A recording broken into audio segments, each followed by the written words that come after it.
Rainbow Kannada ಕಾಮನಬಿಲ್ನಲ್ಲಿ ವಿಶೇಷ ಸಾಧನೆಯ ಹಾದಿಯಲ್ಲಿ, ಜ್ಞಾನದ ಹಾದಿಯಲ್ಲಿ ಬೆಳಕಾಗುವವರು ಹಲವರು, ಆದರೆ ಆ ಹಾದಿಯನ್ನೇ ಹೊಸದಾಗಿ ರೂಪಿಸುವವರು ಕೆಲವರು ಮಾತ್ರ.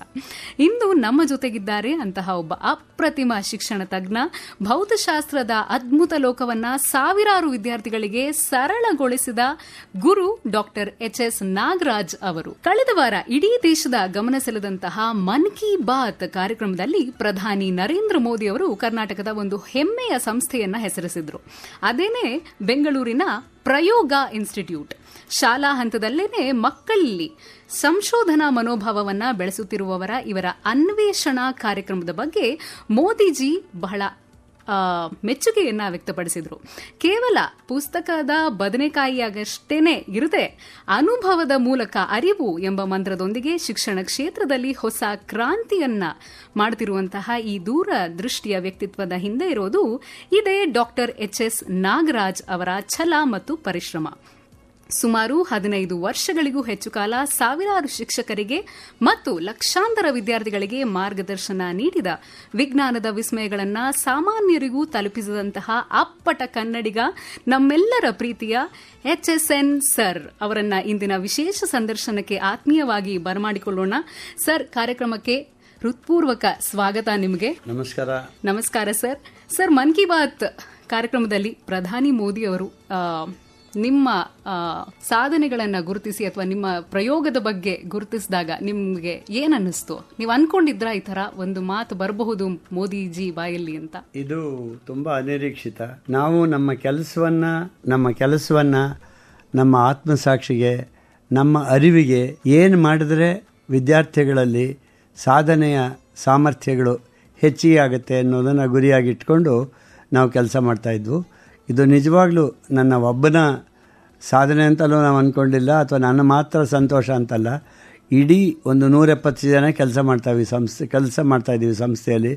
170 ಜನ, ಅವರ ಕುಟುಂಬಗಳು, ಅವ್ರ ಜೊತೆ ಬೆಳೆದವರು ಎಲ್ಲರೂ ಸಂತೋಷಪಟ್ಟಿದ್ದಾರೆ. ಇದು ನಮಗೆ ಒಂದು ತುಂಬ ಅತಿ ಸಂತೋಷ ತಂದುಕೊಟ್ಟಿರೋ ಒಂದು ಸಂದರ್ಭ. ಮತ್ತು ಅದಕ್ಕಿಂತ ಹೆಚ್ಚಿಗೆ ಇದು ನಮ್ಮನ್ನು ಮುಂದೆ ಇನ್ನೂ ಹೆಚ್ಚು ಪ್ರೊಡಕ್ಟಿವ್ ಆಗಿ ಅಥವಾ ಹೆಚ್ಚು ಫಲಕಾರಿಯಾಗಿ ಕೆಲಸ ಮಾಡುವಂಥ ಒಂದು ಹುರಿದುಂಬಿಸಿರೋ ಒಂದು ಘಟನೆ ಅಂತ ಹೇಳ್ಬೋದು ನಾವು. Wonderful sir. ಹಾಗೆ ಈ ಅನ್ವೇಷಣಾ ಈ ಪ್ರೋಗ್ರಾಮ್ ಬಗ್ಗೆ, ಈ ಕಾರ್ಯಕ್ರಮದ ಬಗ್ಗೆ ನಿಮ್ಮ ಹತ್ರ ಕೇಳೋದಕ್ಕೆ ನಮ್ಮಲ್ಲಿ ಬಹಳಷ್ಟಿದೆ. ಒಂದು ಸಣ್ಣ ಮ್ಯೂಸಿಕಲ್ ಬ್ರೇಕ್ನ ನಂತರ ನಮ್ಮ ಮಾತುಕತೆಯನ್ನ ಮುಂದುವರಿಸೋಣ. ಸೊ ಕೇಳ್ತಾ ಇದ್ರಲ್ಲ ಕೇಳುಗರೆ, ನೀವು ಕೂಡ ನಿಮ್ಮ ಪ್ರಶ್ನೆಗಳನ್ನ ಡಾಕ್ಟರ್ ನಾಗರಾಜ ಅವರನ್ನ ನೀವು ಕೇಳಬಹುದು.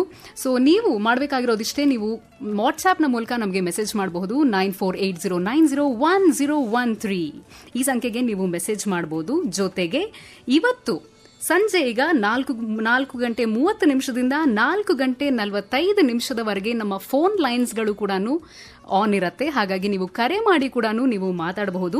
ಪೇರೆಂಟ್ಸ್, ಸ್ಟೂಡೆಂಟ್ಸ್, ಯಾವುದೇ ತರಹದ ಕೆರಿಯರ್ ಗೈಡೆನ್ಸ್ ಇರಬಹುದು, ಅಥವಾ ಕಾಂಪಿಟೇಟಿವ್ ಎಕ್ಸಾಮ್ಸ್ನ ಬರೆಯೋದು ಹೇಗೆ ಅನ್ನೋದ್ರ ಬಗ್ಗೆ ಇರಬಹುದು, ಅಥವಾ ಅಕಾಡೆಮಿಕ್ ಪ್ರೆಷರ್ನ ತಗೊಳ್ಳೋದು ಹೇಗೆ ಅಂತಿರಬಹುದು, ಯಾವ ವಿಚಾರದ ಬಗ್ಗೆನಾರು ನೀವು ಡಾಕ್ಟರ್ ನಾಗರಾಜ ಅವರ ಹತ್ರ ಮಾತಾಡಬಹುದು.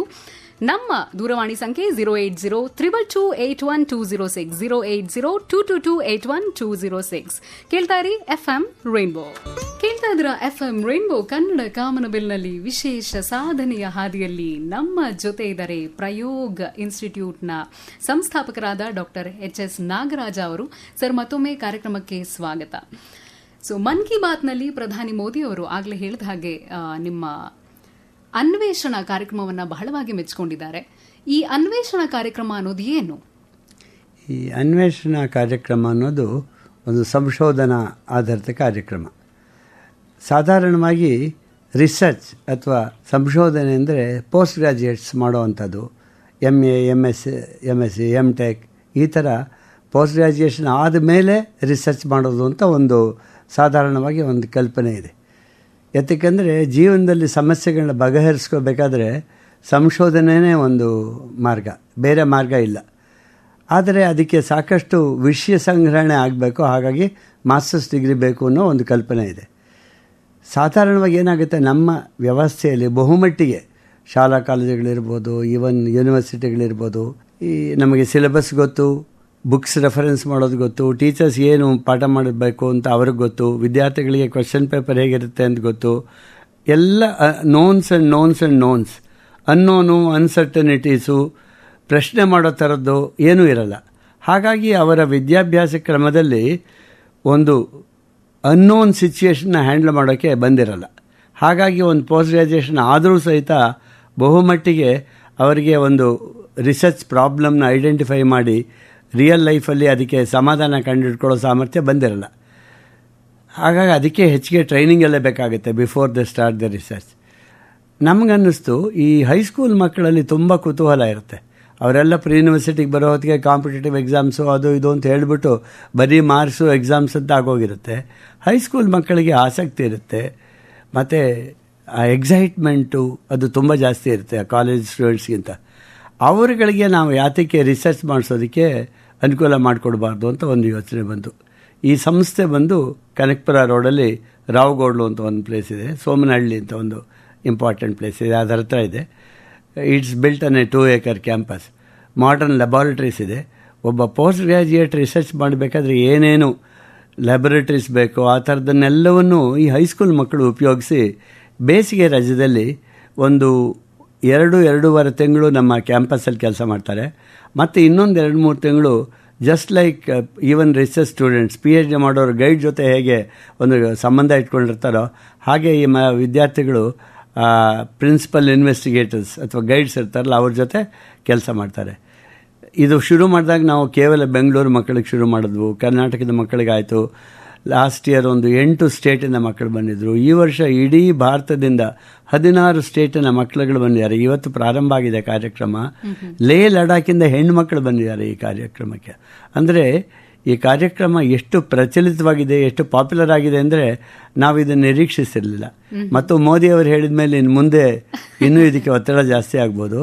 ಈ ಮಕ್ಕಳುಗಳು ಒಂದು 2-3 ತಿಂಗಳು ಕೆಲಸ ಮಾಡೋದ್ರ ಜೊತೆಗೆ ಇಲ್ಲಿ analytical capabilities, writing capabilities, research ಅಂದರೆ ಏನು, ಲಿಟ್ರೇಚರ್ ಸರ್ವೆ ಹೇಗೆ ಮಾಡೋದು, ಇದೆಲ್ಲ ಕಲ್ತ್ಕೊಂಡು ಕಡೆಯಲ್ಲಿ ಒಂದು ಥೀಸಿಸ್ ಸಬ್ಮಿಟ್ ಮಾಡ್ತಾರೆ. ಇವಾಗ PhDಗೆ MPhilಗೆ ಹೇಗೆ ಒಂದು ಥೀಸಿಸ್ ಕೊಡ್ತಾರೋ ಅದೇ ಥರ ಈ ಮಕ್ಕಳು ಒಂದು ಥೀಸಿಸ್ ಕೊಡ್ತಾರೆ. ಅದನ್ನು ಪಬ್ಲಿಕ್ ಡಿಫೆನ್ಸ್ ಅಂತ ಹೇಳ್ತೀವಿ. ಅಂದರೆ ಈ ಮಕ್ಕಳು ಮಾಡಿದ ಕೆಲಸವನ್ನು ಒಂದು ಕಮಿಟಿ ಮುಂದೆ and audience will be there. ಯಾರು ಬೇಕಾದರೂ ಏನು ಪ್ರಶ್ನೆ ಬೇಕಾದರೂ ಕೇಳ್ಬೋದು.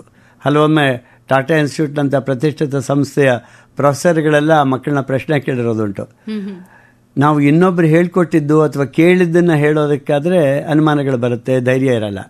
ತಾವೇ ಮಾಡಿದ್ದು ತಮ್ಮ ಅನುಭವಕ್ಕೆ ಬಂದಿರುತ್ತೆ. ಹಾಗಾಗಿ ಆ ಮಕ್ಕಳು ಅನುಭವಾತ್ಮಕವಾಗಿ ಏನು ಕಲ್ತಿರ್ತಾರೆ ಅದರ ಬಗ್ಗೆ ತುಂಬ ಧೈರ್ಯ ಮತ್ತು ತುಂಬ ಕ್ಲಾರಿಟಿ ಇರುತ್ತೆ. ಇದನ್ನೆಲ್ಲ ಪ್ರೆಸೆಂಟ್ ಮಾಡ್ತಾರೆ. ಅದಾದಮೇಲೆ ಅವರ ಗೈಡ್ಗಳ ಸಹಕಾರದಿಂದ ಪ್ರತಿಷ್ಠಿತ ಜರ್ನಲ್ಸಲ್ಲಿ, ಇಂಟರ್ನ್ಯಾಷನಲ್ PR ರಿವ್ಯೂಡ್ ಜರ್ನಲ್ಸ್ ಅಂತ ಹೇಳ್ತೀವಿ, ಅಂದರೆ ತುಂಬ ಪ್ರಾಸೆಸ್ ಇರುತ್ತೆ ಇದನ್ನು ಪಬ್ಲಿಷ್ ಮಾಡಬೇಕಾದ್ರೆ. ಅಷ್ಟು ಸುಲಭವಾಗಿ ಆಗಲ್ಲ. ಒಂದು ಆರ್ಟಿಕಲ್ ಪಬ್ಲಿಷ್ ಆಗಬೇಕಾದ್ರೆ ಆರ್ಟಿಕಲ್ನ ಕಳಿಸಿದ ಮೇಲೆ 6 ತಿಂಗಳದ ವರ್ಷ ಟೈಮ್ ಹಿಡಿಯುತ್ತೆ. ಆ ಥರದ ಆರ್ಟಿಕಲ್ಸ್ನ ಸುಮಾರು 11 ಆರ್ಟಿಕಲ್ ಇವಾಗ ಹೈಸ್ಕೂಲ್ ಮಕ್ಕಳಿಗೆ ಪಬ್ಲಿಷ್ ಮಾಡಿದ್ದಾರೆ. ಹೈಸ್ಕೂಲ್ ಮಕ್ಕಳುಗಳು ಇಷ್ಟೆಲ್ಲ ಮಾಡೋಕ್ಕೆ ಸಾಧ್ಯನಾ ಅಂದರೆ ಸಾಧ್ಯ. ಇದಕ್ಕೆ ಇನ್ನೊಂದು ತುಂಬ ಮುಖ್ಯವಾದ ಕಾರಣ ಇದೆ. ನಾವೆಲ್ಲ ಓದುವಾಗ ವಿಷಯನೇ ಸಿಗ್ತಾ ಇರಲಿಲ್ಲ ನಮಗೆ, ಯಾಕೆಂದರೆ ಬುಕ್ಸ್ ಸಿಗ್ತಾ ಇರಲಿಲ್ಲ ಜಾಸ್ತಿ, ಹೆಚ್ಚಿಗೆ ಶಾಲೆಗಳಿರಲಿಲ್ಲ. The information system was poor. Internet ಬಂದ ಮೇಲೆ ಏನಾಗಿದೆ, ಎವ್ರಿಬಡಿ ಗೆಟ್ಸ್ ಇನ್ಫಾರ್ಮೇಷನ್. ಈ ಮಕ್ಕಳಿಗೆ ದೊಡ್ಡವರಿಗಿಂತ ಹೆಚ್ಚಿಗೆ ಬೇಗ ಕಲಿಯೋದು ಕ್ಯೂರಿಯಾಸಿಟಿ ಇರುತ್ತೆ. ಹಾಗಾಗಿ ಈ ಮಕ್ಕಳುಗಳು ವಿಷಯನ ಹೆಚ್ಚಿಗೆ ನಾವು ಹೇಳ್ಕೊಡ್ಬೇಕಾಗಿಲ್ಲ. ಈ ಮೆಥಡ್ ಇದೆಯಲ್ಲ, ಸೈಂಟಿಫಿಕ್ ಮೆಥಡ್, ಅದು ಬಂದರೆ ಜೀವನದ ಸಮಸ್ಯೆಗಳಿಗೆ ಉತ್ತರ ಕಂಡುಹಿಡ್ಕೊಳ್ಳೋದ್ರಲ್ಲಿ ಮುಂದಿನ ಸಮಾಜ ಬೆಳವಣಿಗೆಗೆ ಇವರಿಂದ ತುಂಬ ಮಹತ್ವದ ಒಂದು ಕೊಡುಗೆ ಆಗುತ್ತೆ ಅಂತ ದೇಶದಲ್ಲಿ ತುಂಬ ಆಶಾಭಾವದಿಂದ ಈ ಸಂಸ್ಥೆ ಕೆಲಸ ಮಾಡ್ತಾ ಇದೆ. Wonderful sir. Hands on experience ಅನ್ನೋದ್ರ ವಿಚಾರದ ಮೇಲೆ ಬಹಳಷ್ಟು ಹೇಳಿದ್ರಿ ನೀವು ಆ್ಯಕ್ಚುಲಿ. ಸೊ ಇದ್ರ ಬಗ್ಗೆ ಮತ್ತಷ್ಟು ಮಾತಾಡೋಣ ಒಂದು ಸಣ್ಣ ಮ್ಯೂಸಿಕಲ್ ಬ್ರೇಕ್ನ ನಂತರ, ಒಂದು ಸಣ್ಣ ಹಾಡಿನ ನಂತರ. ಸೊ ನೀವಾಗಲೇ ಹೇಳಿದ್ರಿ ನಿಮಗೆ ಕರ್ನಾಟಕ ಕ್ಲಾಸಿಕಲ್ ಮ್ಯೂಸಿಕ್ ಬಹಳ ಇಷ್ಟ ಅಂತ. ಹಾಗಾಗಿ ಆ ರೀತಿಯ ಹಾಡುಗಳನ್ನೇ ನಿಮಗೋಸ್ಕರ ಅಂತ ಪ್ಲೇ ಮಾಡ್ತಾ ಇದ್ದೀವಿ. ಹಾಗೆ ಕೇಳ್ತಾ ಇದ್ರಲ್ಲ ಕೇಳುಗರೆ, ನೀವು ಕೂಡ ನಿಮ್ಮ ಪ್ರಶ್ನೆಗಳನ್ನ ನಮಗೆ ತಲುಪಿಸಬಹುದು. ನಮ್ಮ ವಾಟ್ಸ್ಆಪ್ ಸಂಖ್ಯೆ 9480901013 ಇದು ನಮ್ಮ ವಾಟ್ಸ್ಆಪ್ ಸಂಖ್ಯೆ. ಹಾಗೆ ಇವತ್ತಿನ ಕಾರ್ಯಕ್ರಮದಲ್ಲಿ 4:15 4:45 ನಮ್ಮ ಫೋನ್ ಲೈನ್ಸ್ ಕೂಡ ಓಪನ್ ಆಗಿರುತ್ತೆ. ನಮ್ಮ ದೂರವಾಣಿ ಸಂಖ್ಯೆ 08022281206. ಸೊ ಈ ಸಂಖ್ಯೆಗೆ ನೀವು ಆ ಸಮಯದಲ್ಲಿ ಕಾಲ್ ಮಾಡಿ ಡಾಕ್ಟರ್ HSN ಅವರನ್ನ ಪರ್ಸನಲ್ ಆಗಿ ನೀವು ನಿಮ್ಮ ಪ್ರಶ್ನೆಗಳನ್ನ ಕೇಳಬಹುದು. ಸೊ ಇದು ಮುಂದೆ ಬರ್ತಾ ಇದೆ ಬಾಲಮುರಳಿ ಕೃಷ್ಣ ಅವರ ಧ್ವನಿಯಲ್ಲಿ ಒಂದು ಸುಂದರ ಗೀತೆ, ಹಂಸಗೀತೆ ಚಿತ್ರದ ಹಾಡು, ಶ್ಯಾಮಶಾಸ್ತ್ರಿ ಅವರ ಸಾಹಿತ್ಯ, ಎಂ ಬಾಲಮುರಳಿ ಕೃಷ್ಣ ಅವರ ಸಂಗೀತ. ಕೇಳ್ತಾ ಇರಿ FM ರೈನ್ಬೋ. ಕೇಳ್ತಾ ಇದ್ರ FM ರೈನ್ಬೋ ಕನ್ನಡ ಕಾಮನಬಿಲ್ನಲ್ಲಿ ಸಾಧನೆಯ ಹಾದಿಯಲ್ಲಿ ನಮ್ಮ ಜೊತೆ ಇದ್ದಾರೆ ಪ್ರಯೋಗ್ ಇನ್ಸ್ಟಿಟ್ಯೂಟ್ನ ಸ್ಥಾಪಕರಾದ ಡಾಕ್ಟರ್ HS ನಾಗರಾಜ ಅವರು. ಸರ್, ಮತ್ತೊಮ್ಮೆ ಕಾರ್ಯಕ್ರಮಕ್ಕೆ ಸ್ವಾಗತ. ಅನ್ವೇಷಣೆ ಬಗ್ಗೆ ಬಹಳಷ್ಟು ವಿಸ್ತಾರವಾಗಿ ಹೇಳಿದ್ರಿ, ಆ ಕಾರ್ಯಕ್ರಮ ಹೇಗೆ ಏನು ಅಂತ. ಇದರಿಂದ ನೀವು ಬಹಳಷ್ಟು ಹೇಳಿದ್ರಿ, ಅಂದ್ರೆ ಈಗ ಹೇಗೆ ಯಾವ ತರ ನೀವು ಪ್ರೋಗ್ರಾಮ್ನ ಡಿಸೈನ್ ಮಾಡಿದೀರಾ ಅಂತ ಹೇಳಿದ್ರಿ. ಇದರಿಂದ ಮಕ್ಕಳಿಗಾಗುವಂತಹ ಪ್ರಯೋಜನ ಏನು? ಪರ್ಸನಲಿ ಯಾವ್ದಾದ್ರು ಪ್ರಯೋಜನ ಇದೆಯಾ ಮಕ್ಕಳಿಗೆ? ಈ ಸಂಶೋಧನೆ ಅನ್ನೋದು ಎಲ್ರಿಗೂ ಅಗತ್ಯ. ನಮ್ಮ ಜೀವನದಲ್ಲಿ ಏನೇನು ಡೈಲಿ ಪ್ರಾಬ್ಲಮ್ಸ್ ಬರುತ್ತೆ ಅದಕ್ಕೆ ಸೊಲ್ಯೂಷನ್ಸ್ ಕಂಡು ಹಿಡ್ಕೊಳ್ಳೋದಕ್ಕೆ ರಿಸರ್ಚ್ ಒಂದೇ ಮಾರ್ಗ. ನಮ್ಮ ಟ್ರೆಡಿಷನಲ್ ಲರ್ನಿಂಗ್ ಅಂದರೆ ರೋಟ್ ಮೆಮರಿ ಇದೆಯಲ್ಲ, ಅದರಿಂದ ಏನಾಗುತ್ತೆ, ವಿಷಯ ಗೊತ್ತು, ಪರೀಕ್ಷೆ ಬರಿತೀವಿ, ಪಾಸ್ ಮಾಡ್ತೀವಿ. ಜೀವನದ ಸಮಸ್ಯೆಗಳನ್ನ ಸಾಲ್ವ್ ಮಾಡ್ಕೊಳ್ಳೋಕ್ಕೆ ಆಗದೇ ಇದ್ಮೇಲೆ ಆ ವಿದ್ಯಾಭ್ಯಾಸಕ್ಕೆ ಏನೂ ಅರ್ಥ ಇಲ್ಲ. ಇದು ಈ ಅನ್ವೇಷಣೆಯಲ್ಲಿ ಬರ್ತಾಯಿದೆ. ಇದರಿಂದ ಇನ್ನೊಂದು ತುಂಬ ಮುಖ್ಯವಾದ ಬೆನಿಫಿಟ್ ಇದೆ ನೋಡಿ. ಒಂದು ಇಂಗ್ಲೀಷಲ್ಲಿ ಸೇಯಿಂಗ್ ಇದೆ, what I here I forget, what I C I remember, what I do I understand ಅಂತ. ನಾನು ಮಾಡಿದ್ದಷ್ಟೇ ಜ್ಞಾನ, ಮಿಕ್ಕಿದ್ದೆಲ್ಲ ಬರೀ ವಿಷಯ. ಹಾಗಾಗಿ ಇವರುಗಳು ತಾವೇ ಕಲಿತಾಗ ಪ್ರಯೋಗಗಳನ್ನ ಮಾಡಿ, ನ್ಯೂಟನ್ ಇದ್ಕೊಂಡು ಹಿಡ್ದ, ಐನ್ಸ್ಟೈನ್ ಇದು ಹೇಳ್ದ ಅಂತಂದರೆ ಅದನ್ನು ಇವ್ರು ಕೇಳ್ತಾರೆ, ಜ್ಞಾಪಕ ಇಟ್ಕೊಂಡು ಪರೀಕ್ಷೆಯಲ್ಲಿ ಬರೀತಾರೆ. ತಾವೇ ಮಾಡಿದ್ದು ಅನುಭವಕ್ಕೆ ಬರೋದ್ರಿಂದ ಅವ್ರಿಗೇನಾಗುತ್ತೆ, ಅದರ ಬಗ್ಗೆ ಆತ್ಮವಿಶ್ವಾಸ ಜಾಸ್ತಿ, ಟ್ರೆಮೆಂಡಸ್ ಸೆಲ್ಫ್ ಕಾನ್ಫಿಡೆನ್ಸ್ ಬರುತ್ತೆ. ಇವಾಗ ಒಂದು ಪ್ರಾಬ್ಲಮ್ ಅಂದ ರಿಸರ್ಚಲ್ಲಿ ಏನಾಗುತ್ತೆ, ಆ ಪ್ರಾಬ್ಲಮನ್ನು ಗುರುತಿಸೋದೇ ಒಂದು ಸಾಮರ್ಥ್ಯ. ಆ ಪ್ರಾಬ್ಲಮ್ಗೆ ಏನು ಗೊತ್ತಿದೆ ಏನು ಗೊತ್ತಿಲ್ಲ ಅಂತ ಅದರ ಸುತ್ತ ಇರೋದನ್ನ ಹುಡ್ಕೋದು ಇನ್ನೊಂದು. ಇದನ್ನು ಹೇಗೆ ಸಾಲ್ವ್ ಮಾಡುವಂಥ ಒಂದು ಯೋಚನೆ ಮಾಡಬೇಕಾಗತ್ತೆ. ಅದಕ್ಕೆ ಬೇಕಾದ ಪ್ರಯೋಗಗಳು ಬೇಕಾ, ಇನ್ನೇನೇನು ಸಲಕರಣೆಗಳು ಬೇಕೋ ಅದನ್ನೆಲ್ಲ ಹೊಂದಿಸ್ಕೋಬೇಕು, ಪ್ರಾಬ್ಲಮ್ನ ಸಾಲ್ವ್ ಮಾಡಬೇಕು. ಇದ್ದಂಥ ಪ್ರಾಬ್ಲಮ್ ಸಾಲ್ವ್ ಆಯ್ತಾ ಅಂತ ಕಡೆಯಲ್ಲಿ ತಿಳ್ಕೋಬೇಕು. ಅಂದರೆ ಈ ಘಟ್ಟಗಳೆಲ್ಲ ಅಷ್ಟು ಸುಲಭವಾಗಿ ಆಗಲ್ಲ. ಅನ್ನೋನ್ಸ್ ಆ್ಯಂಡ್ ಅನ್ಸರ್ಟನಿಟೀಸ್ ಜಾಸ್ತಿ. ಕೆಲವೊಮ್ಮೆ ನಾವು ಅಂದ್ಕೊಂಡಾಗೆ ರಿಸಲ್ಟ್ ಬರಲ್ಲ. ಹಾಗಾಗಿ ಫೇಲ್ಯೂರ್ಸ್ನ ಹ್ಯಾಂಡಲ್ ಮಾಡೋಕ್ಕೆ ಬರುತ್ತೆ, ಸ್ವತಂತ್ರವಾಗಿ ಕಲಿಯೋದಕ್ಕೆ ಬರುತ್ತೆ ಮಕ್ಕಳಿಗೆ.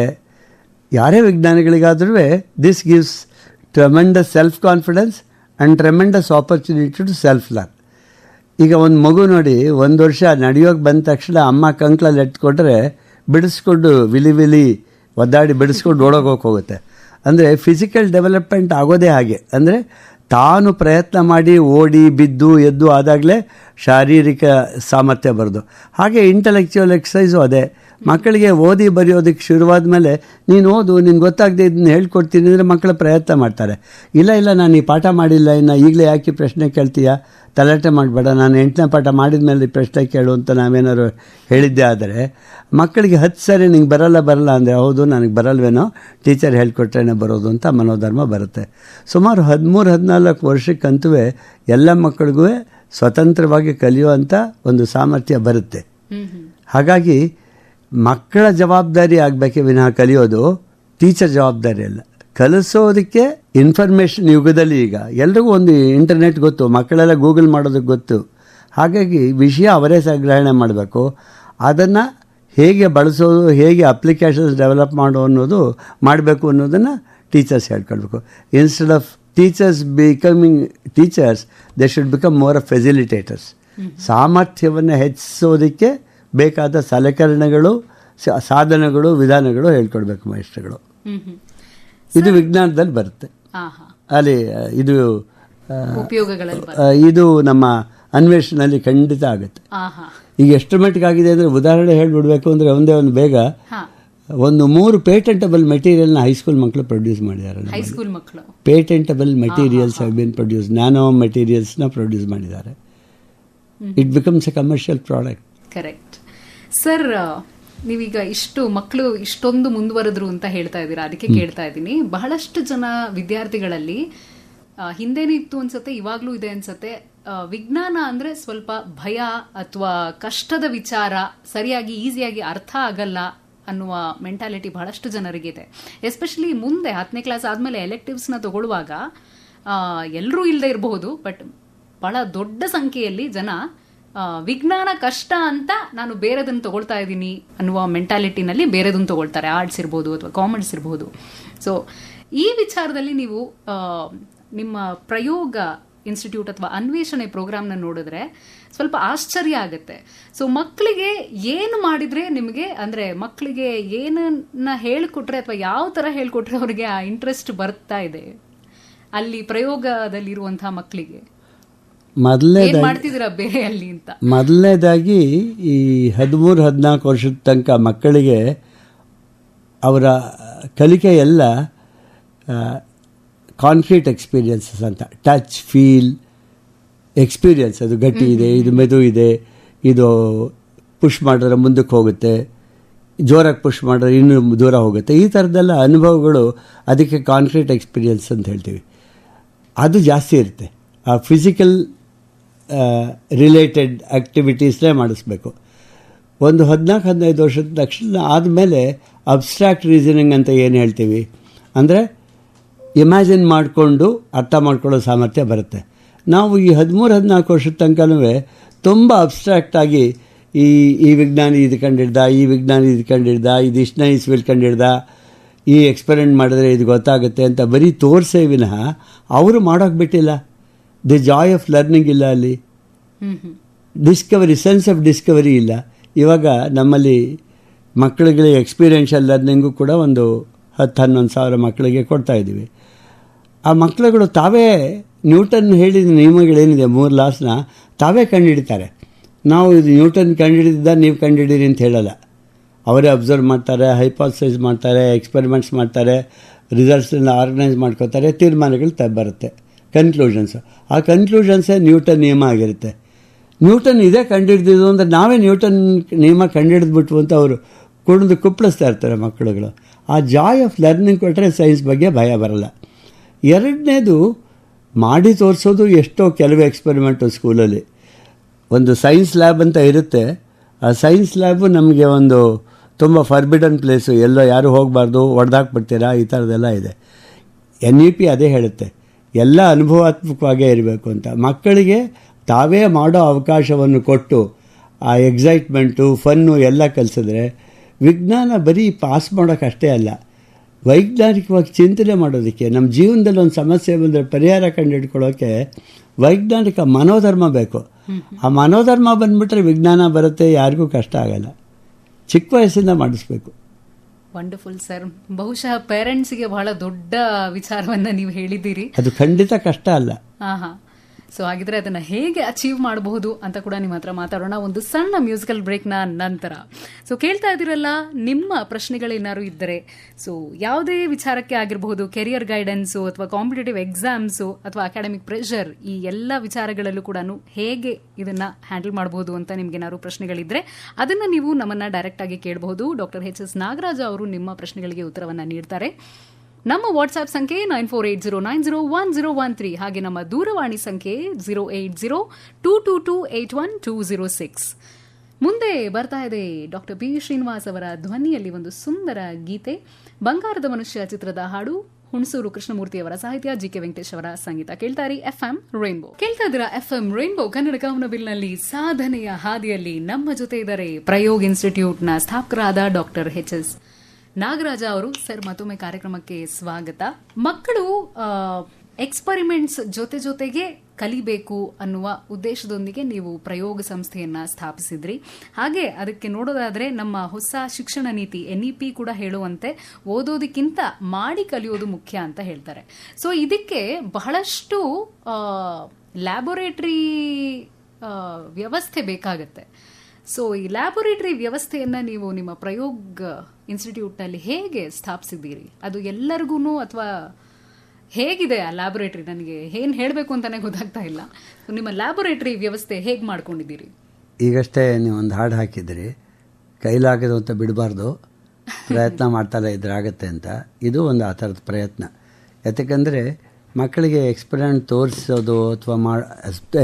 ತೋರಿಸೋದು ಅಥವಾ ನಾವು ಡಿಸ್ಕ್ರೈಬ್ ಮಾಡೋದ್ರಿಂದ ಆಗಲ್ಲ, ಅವರಿಗೆ ಕೊಡಲೇಬೇಕು, ಅವರು ಸ್ವತಃ ಮಾಡಬೇಕು ಅನ್ನೋ ಉದ್ದೇಶದಿಂದ ಲ್ಯಾಬ್ರೇಟರಿ ಸ್ಟಾರ್ಟ್ ಮಾಡಿದ್ದೀವಿ. ಈ ಲ್ಯಾಬ್ರೇಟರಿಗಳಲ್ಲಿ ಹೇಗಿದೆ ಅಂದರೆ ಅತ್ಯುನ್ನತವಾದ ಮಟ್ಟದ್ದು, ಅಂದರೆ ಒಂದು ಪೋಸ್ಟ್ ಗ್ರ್ಯಾಜುಯೇಟ್ ಸೆಂಟರ್ನಲ್ಲಿ, ಯೂನಿವರ್ಸಿಟಿಗಳಲ್ಲಿ ಇರಬಹುದಾದಂಥ ಅಡ್ವಾನ್ಸ್ಡ್ ಎಕ್ವಿಪ್ಮೆಂಟ್ ಇದೆ. ಈ ಸಂಶೋಧನೆ ಅನ್ನೋದು ಸುಮ್ಮನೆ ಸಾಧಾರಣವಾದ ಎಕ್ವಿಪ್ಮೆಂಟ್ ಇಟ್ಕೊಂಡು ಮಾಡೋದು ಇವತ್ತಿಗೆ ಕಷ್ಟ. ಆ ದೃಷ್ಟಿಯಿಂದ ವರ್ಲ್ಡ್ ಕ್ಲಾಸ್ ಅಂತ ಹೇಳ್ಬೋದು, ಅಥವಾ ಬೆಸ್ಟ್ ಇನ್ ಕ್ಲಾಸ್ ಫೆಸಿಲಿಟೀಸ್ನ ಲ್ಯಾಬಲ್ಲಿ ಇಂಟ್ರಡ್ಯೂಸ್ ಮಾಡಿ ಅದನ್ನು ಮಕ್ಕಳಿಗೆ ಉಪಯೋಗಿಸುವಂಥ ಮೆಥಡಾಲಜಿಯಲ್ಲೇ ಹೇಳ್ಕೊಡ್ತೀವಿ. ಈ ಅನ್ವೇಷಣಾ ಪ್ರೋಗ್ರಾಮ್ಗೆ ಬೇರೆ ಬೇರೆ ಕಡೆಯಿಂದ ಮಕ್ಕಳು ಬಂದಾಗ ಅವರಿಗೆ ಒಂದು ರಿಸರ್ಚ್ ಪ್ರಾಬ್ಲಮ್ ಅಂದ್ರೇನು, ಲಿಟ್ರೇಚರ್ ಸರ್ವೆ ಅಂದ್ರೇನು, ಈ ಮೆಥಡಾಲಜಿ ಎಲ್ಲ ಹೇಳ್ಕೊಡ್ತೀವಿ. ಅದಾದ ನಂತರ ಅವರು ಯಾವ ಪ್ರಾಜೆಕ್ಟ್ ಮಾಡ್ತಾರೋ ಆ ಪ್ರಾಜೆಕ್ಟಿಗೆ ಸಂಬಂಧಪಟ್ಟಾಗಿ ಅವರಿಗೆ ಒಂದು ಕೋರ್ಸ್ ಇರುತ್ತೆ, ಪರೀಕ್ಷೆ ಪಾಸ್ ಮಾಡ್ತಾರೆ. ಈಗ ಯಾವುದೋ ಬ್ಯಾಕ್ಟೀರಿಯಾ ಮೇಲೆ ಕೆಲಸ ಮಾಡ್ತಾರೆ ಅಂದರೆ ಬ್ಯಾಕ್ಟೀರಿಯಾ ಅಂದ ತಕ್ಷಣ ಹೆದರ್ಕೋಬೇಕಾಗಿಲ್ಲ. ಗುಡ್ ಬ್ಯಾಕ್ಟೀರಿಯಾ, ಬ್ಯಾಡ್ ಬ್ಯಾಕ್ಟೀರಿಯಾ ಅಥವಾ ಹಾರ್ಮ್ಫುಲ್ ಬ್ಯಾಕ್ಟೀರಿಯಾ ಎಲ್ಲ ಇರುತ್ತೆ. ಆದರೆ ಮಕ್ಕಳಿಗೆ ಅದನ್ನ ಹ್ಯಾಂಡಲ್ ಮಾಡೋದು ಹೇಗೆ, ಅದನ್ನ ಕಲ್ಚರ್ ಮಾಡೋದು ಹೇಗೆ, ಅದೆಲ್ಲ ಹೇಳ್ಕೊಡ್ತೀವಿ. ಅದಾದಮೇಲೆ ಈ ಲ್ಯಾಬ್ರೇಟರೀಸು ಸಾಮಾನ್ಯ ಪೋಸ್ಟ್ ಗ್ರ್ಯಾಜುಯೇಟ್ ಸೆಂಟರ್ಸಲ್ಲಿರೋಷ್ಟು ಅಥವಾ ಎಷ್ಟೋ ಸರಿ ಕೆಲವು ಸಂಸ್ಥೆಗಳಲ್ಲಿ ಇರ್ತಕ್ಕಂಥ ಇನ್ನೂ ಉತ್ತಮವಾದಂಥ ಲ್ಯಾಬ್ರೇಟರಿ ಎಕ್ವಿಪ್ಮೆಂಟ್ ಇದೆ. ಸುಮಾರು ಒಂದು 20-25 ಕೋಟಿ ರೂಪಾಯಿನ ಎಕ್ವಿಪ್ಮೆಂಟ್ ಇದೆ ಆ ಲ್ಯಾಬ್ರೇಟರೀಸಲ್ಲಿ. ಇದನ್ನು ಮಕ್ಕಳೇ ಉಪಯೋಗಿಸೋದಕ್ಕೆ ಬಿಡ್ತೀವಿ. ನೀನು ಮುಟ್ಟಬೇಡ, ಇದು ಹಾಳಾಗುತ್ತೆ ಅಂತ ಹೇಳೋಲ್ಲ ನಾವು. ಯಾತಕ್ಕೆ ಅಂದರೆ ಇದು ಮುಟ್ಟಬೇಡ, ಇದು ಕಷ್ಟ, ಇದು ರಿಸ್ಕು, ಈ ಥರದ್ದೆಲ್ಲ ಹೆದರಿಸ್ಬಿಟ್ರೆ ಮಕ್ಕಳಿಗೆ ಯಾವತ್ತೂ ಧೈರ್ಯ ಬರೋದೇ ಇಲ್ಲ. ಅವರು ಅಡ್ವಾನ್ಸ್ ಲ್ಯಾಬೊರೇಟರೀಸ್ಗೆ ಹೋಗಿ ಮುಂದೆ ಒಳ್ಳೆ ಸೈಂಟಿಸ್ಟ್ಗಳಾಗಬೇಕಾದ್ರೆ ಹಿಂಜರಿಕೆ ಇದ್ದರೆ ಕೆಲಸ ಮಾಡೋಕ್ಕಾಗಲ್ಲ. ಇಷ್ಟಾಗಿ ಹೇಳ್ತೀನಿ, ಇಷ್ಟು ಪುಟ್ಟ ಮಕ್ಕಳುಗಳು, ಹೈಸ್ಕೂಲ್ ಮಕ್ಕಳುಗಳು ಅಡ್ವಾನ್ಸ್ ಲ್ಯಾಬ್ಸಲ್ಲೆಲ್ಲ ಕೆಲಸ ಮಾಡೋದಕ್ಕೆ ಮುಂಚೆ ಅವರಿಗೆ ಸೇಫ್ಟಿ ಪ್ರಿಕಾಷನ್ಸ್ ಏನು, ಹೇಗಿರಬೇಕು, ಇದೆಲ್ಲವನ್ನು ತರಬೇತಿ ಕೊಡ್ತೀವಿ. ಈ ತರಬೇತಿ ಆದಮೇಲೆ ಅವ್ರಿಗೆ ಗೊತ್ತು. ಇವಾಗ ನಾವು ಅಂದ್ಕೊಂಡ್ಬಿಡ್ತೀವಿ ಮಗು ಓಡೋದ್ರೆ ಬಿದ್ದುಬಿಡುತ್ತೆ ಅಂತ, ಬಿದ್ದು ಎದ್ದೇ ಕಲಿಯೋದು. ಹಾಗನ್ಬಿಟ್ಟು ಇಲ್ಲಿ ರಿಸ್ಕಿ ಥಿಂಗ್ಸ್ನ ಅವ್ರು ಮಾಡಲ್ಲ, ಅವ್ರು ನಮಗಿಂತ ಹುಷಾರಾಗಿರ್ತಾರೆ. ಹೇಳಿದ್ದಾರೆ ಇದನ್ನು ಹೀಗೆ ಹ್ಯಾಂಡಲ್ ಮಾಡಬೇಕು ಅಂದರೆ ಹಾಗೆ ಹ್ಯಾಂಡಲ್ ಮಾಡ್ತಾರೆ. ಹೀಗೆಲ್ಲ ಮಾಡಿ ಒಂದು 2 ತಿಂಗಳ ಹೊತ್ತಿಗೆ ಸರ್ ನಾವು ಯೂಶುವಲ್ ಮೆಥಡ್ ಆಫ್ ಲರ್ನಿಂಗ್ ಬೇಡ, ನಾವು ಬರೀ ಲ್ಯಾಬಲ್ಲೇ ಕೆಲಸ ಮಾಡಿಬಿಟ್ಟು ಇನ್ಮೇಲೆ ಇಲ್ಲೇ ಕಲಿತೀವಿ ಅಂತ ಮಕ್ಕಳುಗಳು ಶುರು ಮಾಡ್ತಾರೆ. ಈಗ ನೋಡಿ, ಇದು ನಾವು ಶುರು ಮಾಡಿದಾಗ ಕಡಿಮೆ ದೂರದಿಂದ ವಿದ್ಯಾರ್ಥಿಗಳು ಬರ್ತಾಯಿದ್ರು. ಇವಾಗ ಈ ವರ್ಷ ಒಂದು ಹೆಣ್ಮಗು ಲಡಾಖಿಂದ ಬಂದಿದೆ. Rajasthan, UP, Bihar, Calcutta, south Indian States, ಎಲ್ಲ ಸ್ಟೇಟ್ಸಿಂದ 16 ಸ್ಟೇಟ್ಸಿಂದ ಮಕ್ಕಳು ಬಂದು ಈ 2-2.5 ತಿಂಗಳು ಇಲ್ಲಿ ಅಪ್ಪ ಅಮ್ಮನ ಬಿಟ್ಟು ಈ ಲ್ಯಾಬಲ್ಲಿ ವರ್ಕ್ ಮಾಡ್ತಾರೆ. ಒಂದು ಟ್ರೈಬಲ್ ಮಗುಂದು ಒಂದು ಸಣ್ಣ ನೆನಪು ಬರುತ್ತೆ. ಆ ಮಗು ಬಂದ ದಿವಸ ಅಳ್ತಾ ಇದ್ಲು, ಏಕೆಂದರೆ ಈ ವಾತಾವರಣ ಅವಳಿಗೆ ದಿಗ್ಭ್ರಮೆ, ಗಾಬರಿ. 2 ತಿಂಗಳಾದಮೇಲೆ ಸರ್ ನಾನು ಹೋಗಲ್ಲ, ಇಲ್ಲೇ ಇರ್ತೀನಿ ಸರ್, ನಾನು ಇಲ್ಲೇ ಓದ್ಬೋದಾ ಅಂತ ಶುರು ಮಾಡೋದು ಆ ಮಗು. ಅಂದರೆ ಅವರಿಗೆ ಯಾವುದು ಖುಷಿ ಕೊಡುತ್ತೆ, ಯಾವ ಸಂತೋಷ ಕೊಡುತ್ತೆ, ಯಾವುದು ಒಂಥರ ಅವಿಸ್ಮರಣೀಯವಾದ ಅನುಭವ ಅಂತ ಹೇಳ್ತೀವಲ್ಲ, ಮರೆಯೋಕೆ ಆಗದ್ದು, ಆ ಥರದ ಅನುಭವ ಎಲ್ಲ ದಟ್ ಯುರೇಕಾ ಮೂಮೆಂಟ್ ಅಂತಾರಲ್ಲ, ಎಕ್ಸೈಟ್ಮೆಂಟು, ತಾನೇನೋ ಕಂಡಿಡಿದೆ, ಆ ಅನುಭವ ಲ್ಯಾಬ್ಸಲ್ಲಿ ಮಾತ್ರ ಸಾಧ್ಯ. ಅದು ಬಹುತೇಕ ನನಗನ್ಸುತ್ತೆ ಇನ್ನೂ ತುಂಬ ಕಡೆ ಬರಬೇಕಿದು. ನಮ್ಮ ಪ್ರಯೋಗದ advisory board ಚೇರ್ಮನ್ನು former chief justice of India doctor M.N. ವೆಂಕಟಾಚಲಯ್ಯನವರು, ಅವರು ಈ ಪ್ರಯೋಗ ಸಂಸ್ಥೆ ಪ್ರಾರಂಭ ಮಾಡಿದ ದಿವಸ ನನಗೆ ಹೇಳಿದ್ದು ಈಗಲೂ ಕಣ್ಣು ಕಟ್ಟದಾಗಿದೆ. ನಾಗರಾಜ್, ಇದು ಮೊದಲನೇ ಒಂದು ಲ್ಯಾಬ್ರೇಟರಿ ಮತ್ತು ಸಂಶೋಧನಾ ಸಂಸ್ಥೆ ಆಯಿತು. ಈ ಥರದ್ದು 1,000 ಪ್ರಯೋಗಗಳು ದೇಶದಲ್ಲಿ ಬಂದರೆ ಇನ್ನೊಂದು 10 ವರ್ಷಕ್ಕೆ ಭಾರತ ವೈಜ್ಞಾನಿಕ ಕ್ಷೇತ್ರದಲ್ಲಿ ಅತಿ ಹೆಚ್ಚಿನ ಸಾಧನೆ ಮಾಡೋಕ್ಕೆ ಸಾಧ್ಯ ಅಂತ ನನ್ನ ಆಸೆ. ಮತ್ತು ನಮ್ಮ ಎಂಟೈರ್ ಟೀಮ್ ಏನಿದೆ ಪ್ರಯೋಗ ಹಿಂದೆ, ಅವರುಗಳೆಲ್ಲರ ಆಸೆ ಏನು ಅಂದರೆ ಕಡೆ ಪಕ್ಷ ಅಲ್ಲಲ್ಲಿ ಈ ಥರದ್ದು ಬರಬೇಕು. ಪ್ರತಿ ಸ್ಟೇಟಲ್ಲಿ ಒಂದು 3, 4, 5 ಈ ಥರ ಸಂಸ್ಥೆಗಳು ಬಂದರೆ ಅದು ಗ್ರಾಮೀಣ ಭಾಗದಲ್ಲಿ ಮಕ್ಕಳಿಗೆ ತುಂಬ ಆಸಕ್ತಿ ಇರುತ್ತೆ. There hands on skills are good, ಆಸೆ ಜಾಸ್ತಿ ಇದೆ. ಹೊಟ್ಟೆ ತುಂಬವರಿಗಿಂತ ಹಸಿವಾದವರಿಗೆ ಊಟದ ರುಚಿ ಜಾಸ್ತಿ. ನಮ್ಮಲ್ಲಿ ಬಹುತೇಕ 90% ಹಳ್ಳಿ ಮಕ್ಕಳು ಇರ್ತಾರೆ, ತುಂಬ ಚೆನ್ನಾಗಿ ಕೆಲಸ ಮಾಡ್ತಾರೆ. ಹಾಗಾಗಿ ಇದು ಈ ಥರದ ಸಂಸ್ಥೆಗಳು ಒಬ್ಬರು ಮಾಡೋದು ಕಷ್ಟ. ಶಕ್ತಿ ಇದ್ದವರು, ಸಮಾಜದ ಬಗ್ಗೆ ಕಳಕಳಿ ಇದ್ದವರು ಒಂದು 10 ಸಂಸ್ಥೆಗಳು ಬರಲಿ ಅಂತ ನಮ್ಮ ಎಲ್ಲರ ಆಸೆ. ಬಹುಶಃ ಈ ಕಾರ್ಯಕ್ರಮ ಆದ ನಂತರ ಇನ್ನೊಂದಷ್ಟು ಜನಕ್ಕೆ ಇದ್ರ ಬಗ್ಗೆ ಉತ್ಸಾಹ ಬಂದರೆ ವಿಲ್ ಬಿ ಗ್ರೇಟ್ಫುಲ್. ಖಂಡಿತ ಸರ್, ಅದು ನಮ್ಮ ಆಶಯ ಕೂಡ. ಸೊ ಮತ್ತಷ್ಟು ಮಾತಾಡೋಣ ಒಂದು ಸಣ್ಣ ಹಾಡಿನ ನಂತರ. ಸೊ ಕೇಳ್ತಾ ಇದ್ದೀರಲ್ಲ, ನೀವು ಕೂಡ ನಿಮ್ಮ ಪ್ರಶ್ನೆಗಳನ್ನ ನೀವು ವಾಟ್ಸ್ಆಪ್ ನ ಮುಖಾಂತರ ಕೂಡ ಕಳಿಸಬಹುದು. 9480901013 ಇದು ನಮ್ಮ ವಾಟ್ಸ್ಆಪ್ ಸಂಖ್ಯೆ. ಕೇಳ್ತಾ ಇರಿ FM ರೈನ್ಬೋ. ಕೇಳ್ತಾ ಇದ್ರ FM ರೈನ್ಬೋ ಕನ್ನಡ ಕಾಮನಬಿಲ್ನಲ್ಲಿ ವಿಶೇಷ ಸಾಧನೆಯ ಹಾದಿಯಲ್ಲಿ ಕಾರ್ಯಕ್ರಮ. ಪ್ರಯೋಗ್ ಇನ್ಸ್ಟಿಟ್ಯೂಟ್ ಸ್ಥಾಪಕರಾದ ಡಾಕ್ಟರ್ HS ನಾಗರಾಜ ಅವರು ನಮ್ಮ ಜೊತೆ ಇದ್ದಾರೆ. ಸರ್, ಮತ್ತೊಮ್ಮೆ ಕಾರ್ಯಕ್ರಮಕ್ಕೆ ಸ್ವಾಗತ. ಚಂದ್ರಶೇಖರ್ ಅವರು ಬಾಪೂಜಿ ನಗರದಿಂದ ಕರೆ ಮಾಡಿ ಅವರ ಒಂದು ಪ್ರಶ್ನೆಯನ್ನ ಕೇಳಿದ್ದಾರೆ. ಈ ಅನ್ವೇಷಣಾ ಪ್ರೋಗ್ರಾಂ ಬಹಳ ಇನ್ಸ್ಪೈರಿಂಗ್ ಆಗಿದೆ, ಇದು ದೇಶದಲ್ಲಿ ಬಹಳಷ್ಟು ಕಡೆ ನಡೀಲಿ ಅನ್ನೋದು ನಮ್ಮ ಆಶಯ. ಈ ಕಾರ್ಯಕ್ರಮಕ್ಕೆ ನಾವು ಸೇರಿಕೊಳ್ಳುವ ಬಗೆ ಹೇಗೆ ಅಂತ ಕೇಳ್ತಾ ಇದ್ದಾರೆ. ಈ ಕಾರ್ಯಕ್ರಮಕ್ಕೆ ನಾವು ಸಾಧಾರಣವಾಗಿ ನವೆಂಬರ್ ಡಿಸೆಂಬರ್ ತಿಂಗಳಲ್ಲಿ ನಮ್ಮ ವೆಬ್ಸೈಟಲ್ಲಿ ಹಾಕ್ತೀವಿ, ಸೋಷಿಯಲ್ ಮೀಡಿಯಾದಲ್ಲಿ ಸಾಕಷ್ಟು ಪ್ರಸಾರ ಮಾಡ್ತೀವಿ. ಅದನ್ನು ನೋಡಿಕೊಂಡು ಶಾಲೆಗಳ ಮೂಲಕ ಪೇರೆಂಟ್ಸು ಅಪ್ಲಿಕೇಶನ್ ಕಳಿಸ್ಬೇಕು. ಇದು 8ನೇ ಕ್ಲಾಸ್ ಮುಗಿಸಿದ ವಿದ್ಯಾರ್ಥಿಗಳಿಂದ ಶುರುವಾಗಿ 11ನೇ ಕ್ಲಾಸ್ ಮುಗಿಸಿರೋ ವಿದ್ಯಾರ್ಥಿಗಳ ತನಕ, ಅಂದರೆ 9th to 10th 11th 12th ಗ್ರೇಡ್ವರೆಗೂ ಈ ಮಕ್ಕಳು ಅಪ್ಲೈ ಮಾಡ್ಬೋದು. ಅವರ ಮಾರ್ಕ್ಸ್ನ ಆಧರಿಸಿ ನಾವು ತಗೊಳ್ಳಲ್ಲ, ಅವರಿಗೆ ಕ್ಯೂರಿಯಾಸಿಟಿ ಇದೆಯಾ, ತುಂಬ ಪ್ರಶ್ನೆ ಕೇಳ್ತಾರೆ ಈ ಮಕ್ಕಳು ಸ್ಕೂಲಲ್ಲಿ. ನಾವು ಸ್ಕೂಲ್ಸಿಗೆ ಬರೆಯೋವಾಗಲೂ ಹೇಳ್ತೀವಿ, ನೀವು ತುಂಬ ಜಾಸ್ತಿ ಮಾರ್ಕ್ಸ್ ಬಂದವ್ರನ್ನ ಕಳಿಸ್ಬೇಕಾಗಿಲ್ಲ. ನಮಗೆ ಯಾವ ಮಕ್ಕಳು ತುಂಬ ಪ್ರಶ್ನೆ ಕೇಳ್ತಾರೆ, ತುಂಬ ಅನಲಿಟಿಕಲ್ ಆಗಿ ಯೋಚನೆ ಮಾಡ್ತಾರೆ, ವಿಷಯನ ಆಳವಾಗಿ ತಿಳ್ಕೊಳ್ಳೋದಕ್ಕೆ ಪ್ರಯತ್ನ ಪಡ್ತಾರೆ, ಅಂಥ ಮಕ್ಕಳ ಹೆಸರುಗಳನ್ನ ಕಳಿಸಿ ಅಂತ ಹೇಳ್ತೀವಿ. ಇದು ಶಾಲೆ ಮೂಲಕ ಬರಬೇಕು. ಹಲವೊಮ್ಮೆ ಶಾಲೆ ಮೂಲಕ ಅವರಿಗೆ ಪರಿಚಯ ಇಲ್ಲದೆ ಹೋದರೆ ಪೇರೆಂಟ್ಸು ಶಾಲೆಯಿಂದ ಅದನ್ನು ಫಾರ್ವರ್ಡ್ ಮಾಡಿಸಿದ ಮೇಲೆ, ಮುಂಚೆ ತುಂಬ ಕಡಿಮೆ ಜನ ಇರ್ತಾಯಿದ್ರು, ಇವಾಗ ಜಾಸ್ತಿ ಆದಮೇಲೆ ಒಂದು ರಿಟರ್ನ್ ಟೆಸ್ಟ್ ಮಾಡ್ತೀವಿ, ಆನ್ಲೈನ್ ಟೆಸ್ಟ್ ಮಾಡ್ತೀವಿ. ಆನ್ಲೈನ್ ಟೆಸ್ಟಲ್ಲಿ ಕ್ವಾಲಿಫೈ ಆದವ್ರನ್ನ ಒಂದು ಇಂಟ್ರ್ಯಾಕ್ಷನ್, ಆನ್ಲೈನ್ ಇಂಟ್ರ್ಯಾಕ್ಷನ್ ಇರ್ಬೋದು, ಫಿಸಿಕಲ್ ಇಂಟ್ರ್ಯಾಕ್ಷನ್ ಇರ್ಬೋದು, ಇಲ್ಲೇ ಬರ್ತಾರೆ ನಮ್ಮ ಕ್ಯಾಂಪಸ್ಗೆ. ಆ ಇಂಟ್ರ್ಯಾಕ್ಷನ್ ಆದಮೇಲೆ ಶಾರ್ಟ್ ಲಿಸ್ಟ್ ಮಾಡಿ ಈ ಅನ್ವೇಷಣಾ ಕಾರ್ಯಕ್ರಮಕ್ಕೆ ಆರಿಸ್ಕೋತೀವಿ ಮಕ್ಕಳನ್ನ. ಮತ್ತು ಅವ್ರು ಎಲ್ಲಿರ್ತಾರೋ ಅಲ್ಲಿಂದ ಬರೋದು, ಊಟ ತಿಂಡಿ ವ್ಯವಸ್ಥೆ, ಇಲ್ಲಿ ಪ್ರಯೋಗ ನಡೆಸೋದು ಎಲ್ಲವೂ ಅವರಿಗೆ ಉಚಿತವಾಗಿ ಸಿಗುವಂಥ ಒಂದು ವ್ಯವಸ್ಥೆ ಪ್ರಯೋಗದಲ್ಲಿದೆ. November ideal month for them to approach. Sir, marks ಬಗ್ಗೆ ನೀವು ಹೇಳ್ತಾ ಇದ್ರಿ, ಇವತ್ತಿಗೂ ಕೂಡ ಬಹಳಷ್ಟು ಮನೆಗಳಲ್ಲಿ ಮಾರ್ಕ್ಸ್ ಅನ್ನೋದು ತುಂಬಾ ದೊಡ್ಡದ, ಅಂದ್ರೆ ತುಂಬಾ ಇಂಪಾರ್ಟೆಂಟ್ ವಿಚಾರ ಆಗಿರುತ್ತೆ. ಅಂಡ್ ರಿಯಾಲಿಟಿನಲ್ಲಿ ಕೂಡ ಹಂಗೆ ಪ್ರೊಜೆಕ್ಟ್ ಕೂಡ ಮಾಡ್ಬಿಡ್ತಾರೆ, ಮಾರ್ಕ್ಸ್ ತಗೊಂಡಿಲ್ಲ ಅಂದ್ರೆ ನಿನಗೆ ಏನೂ ಆಗಲ್ಲ ಅಂತ. ಸೊ ಅದ್ರ ಬಗ್ಗೆ ನೀವೇನು ಹೇಳ್ತೀರಾ? ಯಾಕಂದ್ರೆ ಅದಕ್ಕೆ ತದ್ವಿರುದ್ಧವಾಗಿ ಒಂದು ಸಂಸ್ಥೆಯನ್ನ ನಡೆಸ್ತಾ ಇದ್ದೀರಿ ನೀವು. ತದ್ವಿರುದ್ಧ ಅಲ್ಲದೆ ಇದ್ರು, ಬಟ್ ಅಟ್ಲೀಸ್ಟ್ ಅದನ್ನ ಸ್ವಲ್ಪ ಮಟ್ಟಿಗೆ ಹೌದು. ಈ ಮಾರ್ಕ್ಸ್ ಅನ್ನೋದು ಯಾವಾಗ ಬಂತು, ಯಾಕೆ ಬಂತು ಅಂತ ನೋಡೋಣ. ಇನ್ಫಾರ್ಮೇಷನ್ ಇಲ್ಲದೆ ಇದ್ದ ಕಾಲದಲ್ಲಿ, ಅಂದರೆ ಹೆಚ್ಚು ಬುಕ್ಸ್ ಇಲ್ಲದೆ ಇದ್ದ ಕಾಲದಲ್ಲಿ, ಇಂಟರ್ನೆಟ್ ಇಲ್ಲದೆ ಇದ್ದ ಕಾಲದಲ್ಲಿ, ಮತ್ತು ಈ ಇಂಡಸ್ಟ್ರಿಯಲ್ ರೆವಲ್ಯೂಷನ್ ಇದೆಲ್ಲ ಆಯ್ತಲ್ಲ, ಆವಾಗ ಸಾಕಷ್ಟು ಇಂಪ್ಲಿಸಿಟ್ಟಾಗಿ ಹೇಳಿದ ಕೆಲಸ ಮಾಡೋವಂಥ ವರ್ಕ್ ಫೋರ್ಸ್ ಬೇಕಾಗಿತ್ತು.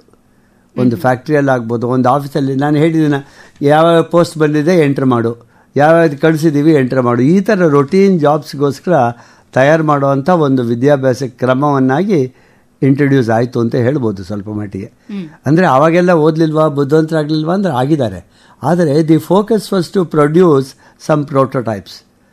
ಅದರಿಂದಾಗಿ ಏನಾಯಿತು, ಈ ಪರೀಕ್ಷೆ ಹೇಳಿದ್ದನ್ನು ಜ್ಞಾಪಕ ಇಟ್ಕೋ, ಕರೆಕ್ಟಾಗಿ ಹಾಗೆ ಬರೀ, ಹೇಳಿದ ಕೆಲಸ ಅಷ್ಟೇ ಮಾಡಬೇಕಲ್ಲ, ಹಾಗಾಗಿ ಹೇಳಿದ್ದಷ್ಟನ್ನು ಬರೆಯೋದು, ಈ ಥರದ ಅಭ್ಯಾಸಗಳಾಗಿ ಅದು ತುಂಬ ಕಾಲ ಉಳಿತು. ಆದರೆ ವಿತ್ ಇಂಟರ್ನೆಟ್ ಇವಾಗ ಎಲ್ರಿಗೂ ಇನ್ಫಾರ್ಮೇಷನ್ ಸಿಗುತ್ತೆ. ನಾವು ಕ್ಲಾಸ್ ರೂಮಲ್ಲಿ ಇನ್ಫಾರ್ಮೇಷನ್ ಹೇಳ್ಬಿಟ್ಟು ಅದನ್ನೇ ಬರೀ ಅಂದರೆ ಮೆಮೊರಿ ಅಷ್ಟೇ. ಹಾಗಾಗಿ ಅದಕ್ಕೆ ಆ ಅಂಕಗಳಿಗೆ ಹೆಚ್ಚು ಬೆಲೆ ಇಲ್ಲ. ಈಗಾಗಲೇ ಹಲವಾರು ಸಂಸ್ಥೆಗಳಲ್ಲಿ ಮಾರ್ಕ್ಸ್ ಕಾರ್ಡ್ಸ್ನ ನೋಡದೇ ಇದ್ದವರಿದ್ದಾರೆ. ನೀನು ಕಾಲೇಜ್ಗೆ ಹೋಗಿದೆಯಾ, ಓದಿದೆಯಾ, ಯಾವ ಡಿಗ್ರಿ ಪಾಸ್ ಮಾಡಿದೀಯಾ ಅಂತ ಕೇಳ್ದಲೇ ಸಾಮರ್ಥ್ಯ ಇದ್ದರೆ ಕೆಲಸ ಕೊಡೋ ಕಾಲ ಬಂದುಬಿಟ್ಟಿದೆ. ಹಾಗಾಗಿ ನಾನು ಮಾರ್ಕ್ಸ್ ಬೇಡ, ಅದನ್ನು ತಿರಸ್ಕರಿಸಬೇಕು ಅಂತ ಹೇಳಲ್ಲ. ಮಾರ್ಕ್ಸ್ ಈಸ್ ಒನ್ ಡೈಮೆನ್ಷನ್, ಅಂದರೆ ಹೇಳಿದ ವಿಷಯವನ್ನು ಸ್ಪಷ್ಟವಾಗಿ ಅರ್ಥ ಮಾಡಿಕೊಂಡು ಬರೀಬಲ್ಲ ಅಂತ ಆಧಾರದ ಮೇಲೆ ಕೊಡುವಂಥ ಒಂದು ಸಂಖ್ಯೆ ಇದು. ಅದಕ್ಕೆ ಲಿಮಿಟೆಡ್ ಅಪ್ಲಿಕೇಶನ್, ಅಂದರೆ ಲಿಮಿಟೆಡ್ ವ್ಯಾಲ್ಯೂ ಕೊಟ್ಟು ಸಾಮರ್ಥ್ಯ, ಇವಾಗ ಕ್ರಿಟಿಕಲ್ ಥಿಂಕಿಂಗ್ ಇರ್ಬೋದು, ಕ್ರಿಯೇಟಿವ್ ಥಿಂಕಿಂಗ್ ಇರ್ಬೋದು, ಡಿಸಿಷನ್ ಮೇಕಿಂಗ್ ಇರ್ಬೋದು, ಪ್ರಾಬ್ಲಮ್ ಸಾಲ್ವಿಂಗ್ ಇರ್ಬೋದು, ಇದೆಲ್ಲ ಸಾಮರ್ಥ್ಯಗಳನ್ನ ಬೆಳೆಸ್ಕೊಂಡ್ರೆ ಅಂಥವ್ರಿಗೆ ಮಾತ್ರನೇ ಮುಂದೆ ಕೆಲಸಗಳು ಸಾಧ್ಯ. ಅದು ಈಗ ಆರ್ಟಿಫಿಷಿಯಲ್ ಇಂಟೆಲಿಜೆನ್ಸ್ ಬಂದ ಮೇಲೆ ರೊಟೀನ್ ಜಾಬ್ಸ್ನೆಲ್ಲ AI ಅಸಿಸ್ಟೆಂಟ್ಸು, ಮೆಷಿನ್ಸು ಮಾಡುತ್ತೆ. Human thinking should be above this layer. What the robots are what the AI agents cannot do, ಅಥವಾ ಏಜೆಂಟ್ಸ್ಗೆ ನನಗೇನು ಬೇಕು ಅಂತ ಹೇಳೋಕ್ಕೆ ನನಗೆ ಗೊತ್ತಾಗಬೇಕಲ್ಲ. ಹಾಗಾಗಿ ಪ್ರಾಂಪ್ಟ್ ಎಂಜಿನಿಯರಿಂಗ್ ಅಂತೆಲ್ಲ ಶುರುವಾಗ್ತಾ ಇದೆ. ಅಂದರೆ ನಾನು ಒಬ್ಬ ಸೇವಕ ಇದ್ದರೆ ಅವನ ಹತ್ರ ಏನು ಕೆಲಸ ಮಾಡ್ಕೋತಾ, ಈ ಸೇವಕ ಅನ್ನೋ ಪದ ನನಗೆ ಅಷ್ಟು ಇಷ್ಟವಾದ ಪದ ಅಲ್ಲ, ಆದರೆ assistant is something similar to that ಅನ್ನೋ ಥರ ಆಗಿದೆ. Everybody will have an assistant. ಅದರ ಹತ್ರ ನನಗೆ ಬೇಕಾದ ಕೆಲಸವನ್ನು ಬುದ್ಧಿವಂತಿಕೆಯಿಂದ ಮಾಡಿಸ್ಕೊಳ್ಳೋ ಸಾಮರ್ಥ್ಯ ಬೇಕು. ಹಾಗಾಗಿ the routine marks and marks cards don't serve in the future. ಈ ಕಾಂಪಿಟೇಟಿವ್ ಎಕ್ಸಾಮಿನೇಷನ್ಸು ಇದೇ ರೂಪದಲ್ಲಿರುತ್ತೆ ಅಂತ ನನಗೆ ಅನಿಸೋದಿಲ್ಲ. ಕಾಂಪಿಟೇಟಿವ್ ಎಕ್ಸಾಮಿನೇಷನಿಂದ ಅರ್ಧ ಈ ಮಾರ್ಕ್ಸು ಇದ್ರ ಇಂಪಾರ್ಟೆನ್ಸ್ ಜಾಸ್ತಿ ಆಯಿತು. ಇವಾಗ ಫಂಡಮೆಂಟಲ್ ಕಾನ್ಸೆಪ್ಟ್ ಚೆನ್ನಾಗಿ ಗೊತ್ತಿದ್ದು ಪ್ರಾಕ್ಟೀಸ್ ಒಂದು ಸ್ವಲ್ಪ ಒಂದು ಡಜನ್ ಪೇಪರ್ಸ್ ಪ್ರಾಕ್ಟೀಸ್ ಮಾಡಿಕೊಂಡು ಎಕ್ಸಾಮ್ ಬಿಹೇವಿಯರ್ನ ಅಷ್ಟನ್ನು ನಾವು ಸರಿಯಾಗಿ ಮಾಡ್ಕೊಂಡ್ಬಿಟ್ರೆ ಖಂಡಿತ ಕಾಂಪಿಟೇಟಿವ್ ಎಕ್ಸಾಮ್ಸ್ ಪಾಸ್ ಮಾಡ್ಬೋದು.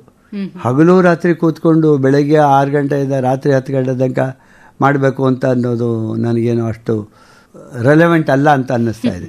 ಕಾನ್ಸೆಪ್ಚುಯಲ್ ಅಂಡರ್ಸ್ಟ್ಯಾಂಡಿಂಗ್ ಇದ್ದುಬಿಟ್ರೆ ಕಾನ್ಫಿಡೆನ್ಸ್ ಇರುತ್ತೆ, ಎಕ್ಸಾಮಲ್ಲಿ ತಪ್ಪು ಮಾಡಲ್ಲ, ಆತ್ಮವಿಶ್ವಾಸ ಇರುತ್ತೆ, ಕೂಲಾಗಿರ್ತಾನೆ ಅವನು, ಆಂಗ್ಸೈಟಿ ಇರಲ್ಲ.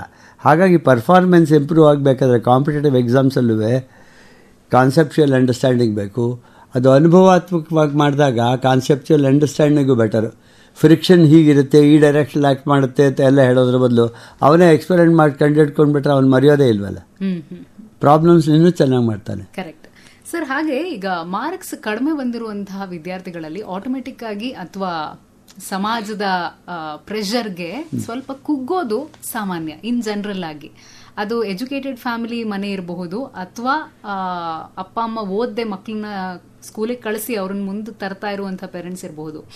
ಮಾರ್ಕ್ಸ್ ಕಡಿಮೆ ಬಂದ್ಬಿಡ್ತು ಅಂದ ತಕ್ಷಣ ಮನಸ್ಸಿನಲ್ಲಿ ಒಂಚೂರು ಅಳಕು ಶುರುವಾಗ್ಬಿಡತ್ತೆ, ಅಥವಾ ಕಂಪ್ಯಾರಿಸನ್ ಶುರುವಾಗ್ಬಿಡತ್ತೆ, ನನ್ನ ಕೈಲಿ ಆಗಲ್ವೇನೋ ಅನ್ನೋದು ಬರುತ್ತೆ. ಸೊ ಅಂಥ ಮಕ್ಕಳಿಗೆ ಅಥವಾ ಅಂಥ ಮಕ್ಕಳನ್ನ ಹ್ಯಾಂಡಲ್ ಮಾಡ್ತಿರುವಂತಹ ಪೇರೆಂಟ್ಸ್ಗೆ ನೀವೇನು ಹೇಳ್ತೀರಾ? ಒಂದು, ಎಲ್ಲ ಮಕ್ಕಳು ಒಂದೇ ಒಂದು ಪರ್ಟಿಕ್ಯುಲರ್ ಏಜಲ್ಲಿ, ಅಂದರೆ ಇವಾಗ 8ನೇ ಕ್ಲಾಸ್ನಲ್ಲಿ ಪಕ್ಕದ ಮನೆ ಮಗು ಒಳ್ಳೆ ಮಾರ್ಕ್ಸ್ ತಗೋತಾ ಇದೆ, ಆಸಕ್ತಿ ಇದೆ. ನನ್ನ ಮಗು 8ನೇ ಕ್ಲಾಸಲ್ಲಿ ತಗೋತಾ ಇಲ್ಲ ಅನ್ನೋದು ಸರಿಯಾದ ಕಂಪ್ಯಾರಿಸನ್ ಅಲ್ಲ. Every child is born in differently. ಈ ಭೂಮಿ ಮೇಲೆ ಎಷ್ಟು ಪಾಪ್ಯುಲೇಷನ್ ಇದೆ ಅಷ್ಟೋ ಜೆನೆಟಿಕ್ ಸೀಕ್ವೆನ್ಸಿಂಗ್ ಮಾಡಿದ್ರೆ no two children have the same genetic mapping. ಹಾಗಾಗಿ ಈಚ್ ಇಸ್ ಬಾರ್ನ್ ಡಿಫರೆಂಟ್. ನೇಚರ್ನ ಸೃಷ್ಟಿನೇ ಹಾಗೆ, ನಾವು ಒಂದೇ ಎಕ್ಸ್ಪೆಕ್ಟ್ ಮಾಡಬಾರ್ದು. ಹಾಗನ್ಬಿಟ್ಟು ಏನೂ ಮಾಡದೆ ಹೋದರೆ ಮಗು ಮುಂದೆ ಏನಾಗುತ್ತೆ ಅನ್ನೋ ಆತಂಕ ತಂದೆ ತಾಯಿಗಿರುತ್ತೆ. ಒಬ್ಬೊಬ್ಬರು ಒಂದೊಂದು ಏಜಲ್ಲಿ ಮೆಚ್ಯೂರ್ ಆಗ್ತಾರೆ, ಒಬ್ಬೊಬ್ಬರಿಗೆ ಒಂದೊಂದು ಸಾಮರ್ಥ್ಯ ಇರುತ್ತೆ. ಒಬ್ಬ ಹೆಚ್ಚು ಮಾರ್ಕ್ಸ್ ತಗೋಬೋದು, ಇನ್ನೊಬ್ಬ ಜೀವನದ ಸಮಸ್ಯೆಗಳನ್ನ ಚೆನ್ನಾಗಿ ಪರಿಹಾರ ಮಾಡ್ಬೋದು, ಇನ್ನೊಬ್ಬನಿಗೆ ಸಾಮಾಜಿಕ ಪ್ರಜ್ಞೆ ಜಾಸ್ತಿ ಇರ್ಬೋದು, ತಂದೆ ತಾಯಿನ ಚೆನ್ನಾಗಿ ನೋಡ್ಕೋಬೇಕು ಅಂತ ಇರ್ಬೋದು. ಹಾಗಾಗಿ ಯಾರ್ಯಾರಿಗೆ ಯಾವುದ್ರಲ್ಲಿ ಬರೀ ಫಿಸಿಕ್ಸ್, ಕೆಮಿಸ್ಟ್ರಿ, ಮ್ಯಾಥಮೆಟಿಕ್ಸು ಅಥವಾ ಯಾವುದೋ ಕಾಮರ್ಸೋ ಮಾರ್ಕ್ಸ್ ತೊಗೊಂಡ್ರೆ ಒಳ್ಳೆ ಪ್ರಜೆ ಅಂತ ಅಲ್ಲ. ಸಮಾಜದಲ್ಲಿ ಎಲ್ಲ ಥರದ ಸಾಮರ್ಥ್ಯಗಳು ಬೇಕು. ಟೂರಿಸಮ್ ಬೇಕು, ಲಾ ಬೇಕು, ಕಾಮರ್ಸ್ ಬೇಕು, ಎಕನಾಮಿಕ್ಸ್ ಬೇಕು, ಲಕ್ಷಣವಾಗಿ ಅಡುಗೆ ಮಾಡೋ ಶೆಫ್ಗಳು ಬೇಕು, ಅಡುಗೆ ಮಾಡೋರು ಬೇಕು. ಯಾರು ಬೇಡ? ಯಾರ್ಯಾರಿಗೆ ಯಾವ್ಯಾವ ಸಾಮರ್ಥ್ಯ ಇದೆಯೋ ಆ ಸಾಮರ್ಥ್ಯದಲ್ಲಿ ಬೆಳೆಯೋದಕ್ಕೆ ಅವಕಾಶ ಕೊಡಬೇಕೇ ವಿನ ನಾವು ಈಗೊಂದು ಬಂದುಬಿಟ್ಟಿರುತ್ತೆ ಎಂಜಿನಿಯರಿಂಗು, ಮೆಡಿಸನ್ನು, ಯಾವುದೋ 3-4 ಸಬ್ಜೆಕ್ಟ್ ಚೆನ್ನಾಗಿದ್ದರೆ ಮಾತ್ರ ಅವ್ರು ಬದುಕ್ತಾರೆ ಅಂತ. ಇನ್ಫ್ಯಾಕ್ಟ್ ಇನ್ನು ಮುಂದೆ ಇನ್ನೂ ಹೆಚ್ಚು ವಿಶಾಲವಾದ ಪ್ರಪಂಚ ಆಗುತ್ತಿದ್ದು, ಅಂದರೆ ಸಾಮರ್ಥ್ಯಗಳ ಸ್ಪ್ರೆಡ್ ಅಂತ ಏನು ಹೇಳ್ತೀವಿ ಅದು ಇನ್ನೂ ಜಾಸ್ತಿ ಆಗುತ್ತೆ. Because most routine jobs will go, creative thinking will improve ನಾವು.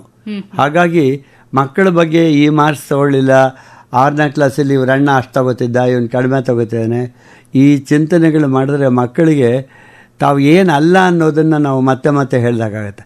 ತಾವು ಏನು ಅಂತ ನಾವು ಹೇಳಿದಾಗ ಆಗೋದೇ ಇಲ್ಲ. ಮಕ್ಕಳಿಗೆ ಅವ್ರ ಸಾಮರ್ಥ್ಯದ ಬಗ್ಗೆ ನಾವು ಹೇಳಬೇಕೇ ವಿನ ಅವ್ರ ವೀಕ್ನೆಸ್ ಬಗ್ಗೆ ಹೇಳಬಾರ್ದು. ದಯವಿಟ್ಟು ಯಾವ ಪೇರೆಂಟ್ಸೇ ಆಗಲಿ ನಿಮ್ಮ ಆಸೆಗಳನ್ನು ಮಕ್ಕಳ ಮೇಲೆ ಅವರಿಗೆ ಇಷ್ಟವಿಲ್ಲದ ಡೈರೆಕ್ಷನ್ನಲ್ಲಿ ಎಳೆಯೋ ಥರ ನಾವು ಮಾಡೋದಕ್ಕೆ ಏನೂ ಹಕ್ಕಿಲ್ಲ ಅನ್ನೋದನ್ನು as A teacher for 6 decades ನಾನು ಹೇಳೋದಕ್ಕೆ ಇಷ್ಟಪಡ್ತೀನಿ. ಅವರು ಎಷ್ಟೋ ಜನ ಕಡಿಮೆ ಮಾರ್ಕ್ಸ್ ತೊಗೊಂಡವರು ಜೀವನದಲ್ಲಿ ತುಂಬ ಚೆನ್ನಾಗಿದ್ದು 100 ಜನಕ್ಕೆ 1000 ಜನಕ್ಕೆ ಉದ್ಯೋಗ ಕೊಟ್ಟಿರೋರು ಎಷ್ಟೋ ಸರಿ ಕ್ಲಾಸಲ್ಲಿ ಫಸ್ಟ್ ರ್ಯಾಂಕ್ ಬಂದಿರಲ್ಲ. ಇದು ತುಂಬ ಮುಖ್ಯ. ವಂಡರ್ಫುಲ್ ಸರ್, ಬಹಳ ಸುಂದರವಾಗಿ ಹೇಳಿದ್ರಿ ಈ ವಿಚಾರನ. ಸೊ ಒಂದು ಸಣ್ಣ ಮ್ಯೂಸಿಕಲ್ ಬ್ರೇಕ್ ನಂತರ ನಮ್ಮ ಮಾತುಕತೆಯನ್ನ ಮುಂದುವರಿಸೋಣ. ಕೇಳ್ತಾ ಇರಿ FM ರೈನ್ಬೋ. ಕೇಳ್ತಾ ಇದ್ರ FM ರೈನ್ಬೋ ಕನ್ನಡ ಕಾಮನಬಿಲ್ನಲ್ಲಿ ವಿಶೇಷ ಸಾಧನೆಯ ಹಾದಿಯಲ್ಲಿ ನಮ್ಮ ಜೊತೆ ಇದ್ದಾರೆ ಪ್ರಯೋಗ್ ಇನ್ಸ್ಟಿಟ್ಯೂಟ್ ನ ಸ್ಥಾಪಕರಾದ ಡಾಕ್ಟರ್ HS ನಾಗರಾಜ ಅವರು. ಸರ್, ಮತ್ತೊಮ್ಮೆ ಕಾರ್ಯಕ್ರಮಕ್ಕೆ ಸ್ವಾಗತ. ಹಾಗೆ ಬಹಳಷ್ಟು ಜನ ಇಲ್ಲಿ ಪ್ರಶ್ನೆಗಳನ್ನ ಕಳಿಸಿದ್ದಾರೆ. ತಮ್ಮ ಸಂಸ್ಥೆಯಲ್ಲಿ ಯಾವ ಯಾವ ವಿಷಯದ ಬಗ್ಗೆ ಸಂಶೋಧನೆ ಮಾಡಬಹುದು ಅಂತ ಕೇಳ್ತಾ ಇದ್ದಾರೆ. ಸುನೀಲ್ ಕುಮಾರ್ ಅವರು ಗೋಡನಪಾಳ್ಯದಿಂದ ಮೆಸೇಜ್ ಕಳಿಸಿದ್ದಾರೆ. ನಮ್ಮಲ್ಲಿ ವಿದ್ಯಾರ್ಥಿಗಳು ಅನ್ವೇಷಣಾ ಕಾರ್ಯಕ್ರಮ ಬರೋರು ಸುಮಾರು ಒಂದು 6 ವಿಭಾಗಗಳಲ್ಲಿ ಕೆಲಸ ಮಾಡ್ಬೋದು. ಮೊದಲನೇದಾಗಿ ಲೈಫ್ ಸೈನ್ಸ್, ಸಾಕಷ್ಟು ಬಾಟ್ನಿ, ಝುವಾಲಜಿ, ಮೈಕ್ರೋಬಯಾಲಜಿ ಈ ಥರದ ಬಗ್ಗೆ ಕೆಲಸ ಮಾಡ್ಬೋದು. ವೆಲ್ನೆಸ್ ಬಗ್ಗೆ, ಒಂದು ಮನುಷ್ಯ ಆರೋಗ್ಯವಾಗಿ ಬದುಕಬೇಕಾದ್ರೆ ಯಾವ ಆಹಾರ ಉಪಯೋಗಿಸಬೇಕು, ಆಹಾರಗಳಲ್ಲಿ ಕಲಬೆರಕೆ ಇದೆಯಾ, ಯಾವುದರಿಂದ ತೊಂದರೆ ಆಗ್ತಾ ಇದೆ, ಯಾವುದನ್ನು ಲೈಫ್ ಸ್ಟೈಲ್ ಬಗ್ಗೆ, ಈ ಥರದ್ರ ಬಗ್ಗೆ ಕೂಡ ಸಂಶೋಧನೆ ನಡೆಯುತ್ತೆ. ವೆಲ್ನೆಸ್ ಅಂತ ಹೇಳ್ತೀವಿ ಆ ಏರಿಯಾಗೆ. ಗ್ರೀನ್ ಕೆಮಿಸ್ಟ್ರಿ, ಸಾಕಷ್ಟು ಹಾರ್ಮ್ಫುಲ್ ಕೆಮಿಕಲ್ಸು, ಪೆಸ್ಟಿಸೈಡ್ಸ್ ಇರ್ಬೋದು, ಹಣ್ಣುಗಳನ್ನ ಮಾವಿನ ಹಣ್ಣು ಮುಂತಾದನ್ನ ಹಣ್ಣು ಮಾಡೋದಕ್ಕೆ ಯಾವುದೋ ಕೆಮಿಕಲ್ಸ್ ಹಾಕೋದು, ಈ ಥರದ್ದೆಲ್ಲ ಕಾಮನ್ ಆಗಿಬಿಟ್ಟಿದೆ ಫುಡ್ ಐಟಮ್ಸಲ್ಲಿ. ಅದರಿಂದ ಆ ಥರದ್ರಿಂದ ಹಾರ್ಮ್ಫುಲ್ ಆಗಿರೋಂಥದ್ದನ್ನ ನಿಲ್ಲಿಸಬೇಕಾದ್ರೆ ಗ್ರೀನ್ ಕೆಮಿಕಲ್ಸ್ ಅಂತ, ಅಂದರೆ harmless chemicals. The whole body, human body is nothing but a variety of chemicals. Chemicals ಅನ್ನೋ ಪದನ್ನು ನಾವು ಇಷ್ಟಪಡದೆ ಇರೋಕ್ಕೆ ಸಾಧ್ಯ ಇಲ್ಲ. Chemical is part of life. But plant ಸೋರ್ಸಸ್ಸಲ್ಲಿ ಹಾರ್ಮ್ಲೆಸ್ ಆಗಿರೋ ಪ್ರಾಸೆಸ್ಗಳು ಕಂಡುಹಿಡಿದ್ರೆ ಈ ಗ್ಲೋಬಲ್ ವಾರ್ಮಿಂಗು ಅದಕ್ಕೆ ಮತ್ತು ಆರೋಗ್ಯಕ್ಕೆ ಬೇಕಾದಷ್ಟು ನಾವು ಕೊಡುಗೆ ಕೊಡೋಕ್ಕೆ ಸಾಧ್ಯ. ಹಾಗಾಗಿ ಗ್ರೀನ್ ಕೆಮಿಸ್ಟ್ರಿಯಲ್ಲಿ ಸಾಕಷ್ಟು ಕೆಲಸ ಮಾಡ್ತೀವಿ. Material science, everybody is now talking of nano materials ಅಂತೆಲ್ಲ ಮಾತಾಡ್ತೀವಿ. ಅದಕ್ಕೆ ವಿಶಿಷ್ಟವಾದ ಗುಣಗಳಿರುತ್ತೆ. ಹಾಗಾಗಿ ಮೆಟೀರಿಯಲ್ ಸೈನ್ಸಲ್ಲಿ ಕೆಲಸ ಮಾಡ್ತೀವಿ. ಭೂವಿಜ್ಞಾನ, ಅರ್ತ್ ಸೈನ್ಸಸ್ ಬಗ್ಗೆ, ನಾವು ಭೂಮಿಯ ಬಗ್ಗೆ ಅತಿ ಕಡಿಮೆ ತಿಳ್ಕೊಂಡಿದ್ವಿ. ನದಿಗಳಿದೆ, ಬೆಟ್ಟಗಳಿದೆ, ಮಳೆ ಬರುತ್ತೆ ಅಂತ. ಆದರೆ ಎಷ್ಟರ ಮಟ್ಟಿಗೆ ಅದು ಒಂದು ತಡ್ಕೋಬೋದು ನಾವು ಮೈನಿಂಗ್ ಮಾಡ್ತಾಯಿದ್ರೆ, ಈ ಮೆಟೀರಿಯಲ್ಸ್ ತೆಗಿತಾ ಇದ್ದರೆ, ಪೆಟ್ರೋಲಿಯಂ ತೆಗಿತಾ ಇದ್ದರೆ, ವಾತಾವರಣ ಕಲುಷಿತಗೊಳ್ತಾ ಇದ್ದರೆ ಲೈಫೇ ಸಾಧ್ಯ ಇಲ್ಲ. After some time life may not exist on this planet. ನಮಗೆ ಆ ಸ್ಥಿತಿಗೆ ತಗೊಂಡು ಹೋಗೋದಕ್ಕೆ ಯಾವುದೇ ಅರ್ಹತೆ ಇಲ್ಲ, ಅದು ಅಪರಾಧ ಆಗುತ್ತೆ. ಹಾಗಾಗಿ how to protect this planet ಅನ್ನೋದ್ರ ಬಗ್ಗೆ ಕೂಡ ನಾವು ಕೆಲಸ ಮಾಡ್ತಾಯಿದ್ದೀವಿ. ಅರ್ತ್ ಸೈನ್ಸಸ್ ಅಂತ ಕೇಳ್ತೀವಿ. ಇನ್ನೊಂದು, ಇವತ್ತು ಯಾರು ನೋಡಿದ್ರು ಡೇಟಾ ಅನಲಿಟಿಕ್ಸ್, ಆರ್ಟಿಫಿಷಿಯಲ್ ಇಂಟೆಲಿಜೆನ್ಸ್ ಅಂತ ಮಾತಾಡ್ತೀವಿ. ಹಾಗಾಗಿ ನಮ್ಮಲ್ಲೂ ಒಂದು ಕಂಪ್ಯೂಟೇಷನಲ್ ಸೈನ್ಸಸ್ ಅನ್ನೋ ಒಂದು ವಿಭಾಗ ಇದೆ. ಹೀಗಾಗಿ ಈ 6 ವಿಭಾಗಗಳಲ್ಲಿ ಸಂಶೋಧನೆ ಮಾಡೋದಕ್ಕೆ ಬೇಕಾದ ಲ್ಯಾಬ್ರೇಟರಿ ಉಪಕರಣಗಳು ಮತ್ತು ಹ್ಯೂಮನ್ ರಿಸೋರ್ಸ್ ವಿಜ್ಞಾನಿಗಳು ನಮ್ಮಲ್ಲಿ ಕೆಲಸ ಮಾಡ್ತಾರೆ. ಬಹಳ ವಿಸ್ತಾರವಾದ ಲ್ಯಾಬ್ಸ್ನ ಇಟ್ಕೊಂಡಿದ್ದೀರಿ ಅಂತ ಖಂಡಿತ ಗೊತ್ತಾಗ್ತಾ ಇದೆ ಸರ್. ಬಹಳ ಒಳ್ಳೆದಾಯ್ತು ಸರ್. ಏನು ಸಮಯ ಓಡ್ತಾ ಇದೆ. ಸೊ ಕಡೆಯದಾಗಿ ನಿಮಗೆ ಈ ರೀತಿಯ ಒಂದು ಶಾಲೆನ, ಈ ರೀತಿಯ ಒಂದು ಕಾರ್ಯಕ್ರಮವನ್ನು ಮಾಡಬೇಕು ಅನ್ನೋದಕ್ಕೆ ಇನ್ಸ್ಪಿರೇಷನ್ ಏನು? ನಾನು ಮೂಲಭೂತವಾಗಿ ಒಬ್ಬ ಭೌತಶಾಸ್ತ್ರದ ಅಧ್ಯಾಪಕನಾಗಿ ವೃತ್ತಿ ಶುರು ಮಾಡಿದವನು. ಬಹುತೇಕ ಆಗೆಲ್ಲ ವಿಷಯ ಇಟ್ಕೊಳ್ಳೋದು, ಇದು ಯಾವುದೋ ಒಂದು ಟಾಪಿಕ್ ಅಂದರೆ ಅದರ ಬಗ್ಗೆ ಬುಕ್ಸಲ್ಲಿರೋದನ್ನ ಕ್ಲಾಸ್ ರೂಮಲ್ಲಿ ಹೇಳಿಕೊಡೋದು, ಸ್ವಲ್ಪ ಮಟ್ಟಿಗೆ ಲ್ಯಾಬ್ರೇಟರಿ ವರ್ಕ್ ಇರ್ತಾಯಿತ್ತು. ನನಗೆ ಯಾವಾಗಲೂ ಲ್ಯಾಬಲ್ಲಿ ಹೆಚ್ಚು ಆಸಕ್ತಿ ಇರ್ತಾಯಿತ್ತು. ಯಾವುದನ್ನು ನಾನು ಮಾಡಿ ನೋಡ್ತೀನೋ ಅದನ್ನು ಬೋರ್ಡ್ ಮೇಲೆ ಬರೆದ್ರೆ ನನಗೆ ಅಷ್ಟು ಸಮಾಧಾನ ತರ್ತಾ ಇರಲಿಲ್ಲ. ಹಾಗಾಗಿ I enjoyed that. Subsequently as A teacher ನನಗೆ ಅರ್ಥ ಆಗ್ತಾ ಬಂತು, what we do is only hour experience. ನಾವು ಮಾಡದೇ ಇದ್ದದ್ದು ಯಾವುದೋ ನಮಗೆ ಜ್ಞಾನ ಆಗಲ್ಲ. ಅದು ಇವಾಗ ಅಡುಗೆ ಮಾಡೋದು ಒಂದು ಅನುಭವಾತ್ಮಕವಾದ್ದು, ಈಜೋದು ಅನುಭವಾತ್ಮಕವಾದ್ದು. ಒಬ್ಬ ಈಜು ಕಲ್ತ್ರೆ ಇವತ್ತು 50 ವರ್ಷ ಈಜಲಿಲ್ಲ ಅಂದರೂ ಮತ್ತೆ ನೀರಿಗೆ ಬಿದ್ದಿದ ತಕ್ಷಣ ಅವನಿಗೆ ಕೈಕಾಲು ಬಡಿಯೋದಕ್ಕೆ ಗೊತ್ತು, ಬದುಕೊಂಡು ಬರೋದಕ್ಕೆ ಗೊತ್ತು. ಹಾಗಾಗಿ ಅನುಭವ ಕೊಡಬೇಕು. ಅದು ನಿಜವಾದ ವಿಜ್ಞಾನ ಒಂದೇ ಅಲ್ಲ, ಎಲ್ಲ ವಿಷಯದಲ್ಲೂ ಅದು ನಿಜವಾದ ಕಲಿಕೆ ಆಗುತ್ತೆ. So education is nothing but changing the behaviour through the experience. ಹಾಗಾಗಿ ಈ ಥರ ಲ್ಯಾಬ್ರೇಟರಿ ಎಕ್ಸ್ಪೋಜರ್ ಕೊಡೋಣ ಅಂತ ನಾವು ಶುರು ಮಾಡಿ, ಅದು ಕ್ರಮೇಣ ಒಂದು ರಿಸರ್ಚ್ ಸಂಸ್ಥೆಯಾಗಿ ಬೇರೆ ಬೇರೆ ಮಕ್ಕಳು ಹೇಗೆ ಕಲಿತಾರೆ, ಈ ದೇಶದಲ್ಲಿ ಎಲ್ಲ ಮಕ್ಕಳು ಒಂದೇ ಅಲ್ವಲ್ಲ. ಮತ್ತು ಇನ್ನೊಂದೇನು ಅಂದರೆ learning is also culture and specific. ಇವಾಗ ಯಾವುದು ಸಿಂಗಪೂರ್ ಮ್ಯಾಥ್ಸ್ ಚೆನ್ನಾಗಿದೆ, ಆ ಪುಸ್ತಕ ಇಟ್ಕೊಂಡು ಪಾಠ ಮಾಡೋದಿಲ್ಲಿ. ಫಿನ್ಲ್ಯಾಂಡಲ್ಲೇನೋ ಸ್ಕೂಲ್ ಎಜುಕೇಷನ್ ಚೆನ್ನಾಗಿದೆ, ಅದನ್ನು ನಾವು ಕಾಪಿ ಮಾಡೋದು. ಹೀಗಾಗಬಾರ್ದು. Relevant to the socio cultural context ಸಾಕಷ್ಟು ಡೇಟಾ ಕಲೆಕ್ಟ್ ಮಾಡಬೇಕು ಅಂಥೇಳಿ ನಾವು ಒಟ್ಟು ಸುಮಾರು 112 ಸ್ಕೂಲಲ್ಲಿ ಕೆಲಸ ಮಾಡ್ತಾಯಿದ್ದೀವಿ. ಇದು ಬಂದಿದ್ದ ಉದ್ದೇಶ ಏನು ಅಂದರೆ ಮುಂದಿನ ಎಜುಕೇಷನ್ನು ಪ್ರಯೋಜನ ತರಬೇಕು. ಮತ್ತು ಈ ದೇಶದ ಸಮಸ್ಯೆಗಳನ್ನ ಸಾಲ್ವ್ ಮಾಡೋ ಥರ ವಿಜ್ಞಾನಗಳು ತಂತ್ರಜ್ಞಾನಗಳು ಬರಬೇಕು ಈ ದೇಶದಲ್ಲಿ. ಈ ದೇಶದ ಆರ್ಥಿಕ ಸ್ಥಿತಿ ಉನ್ನತವಾಗಬೇಕಾದ್ರೆ education should lead to good learning and problem solving ಅಂತ ಒಂದು ಸ್ಟ್ರಾಂಗ್ ಆಗಿತ್ತು. ಹಾಗಾಗಿ ಈ ಸಂಸ್ಥೆ ಕೂಡ ಮುಂದೆ ಒಂದು ದಿವಸ ಒಂದು ನ್ಯಾಷನಲ್ ಅಸೆಟ್ ಆಗಬೇಕು ಅಂತ ತುಂಬ ಆಸೆ ಇತ್ತು. ಇದು ಬರೀ ನಾವೊಂದು 4 ಜನ ಟ್ರಸ್ಟೀಸ್ಗಳ ಆಸೆ ಅಲ್ಲ, ಇಡೀ ಸಮಾಜದಲ್ಲಿ ಸಾಕಷ್ಟು ಜನ ಈ ಥರ ಚಿಂತನೆ ಮಾಡ್ತಿರ್ತಾರೆ. ಬಹುಶಃ ಅವರೆಲ್ಲ ನಮ್ಮನ್ನು ಇನ್ಫ್ಲೂಯೆನ್ಸ್ ಮಾಡಿ ನಾವು ಕಾರ್ಯೋನ್ಮುಖರಾಗೋದಕ್ಕೆ ಒಂದು ನಮ್ಮ ಒಳಗಡೆ ಇದ್ದಂಥ ಒಂದು ಈ ಎಕ್ಸ್ಪೀರಿಯೆನ್ಷಿಯಲ್ ಲರ್ನಿಂಗ್ ಕೊಡಬೇಕು.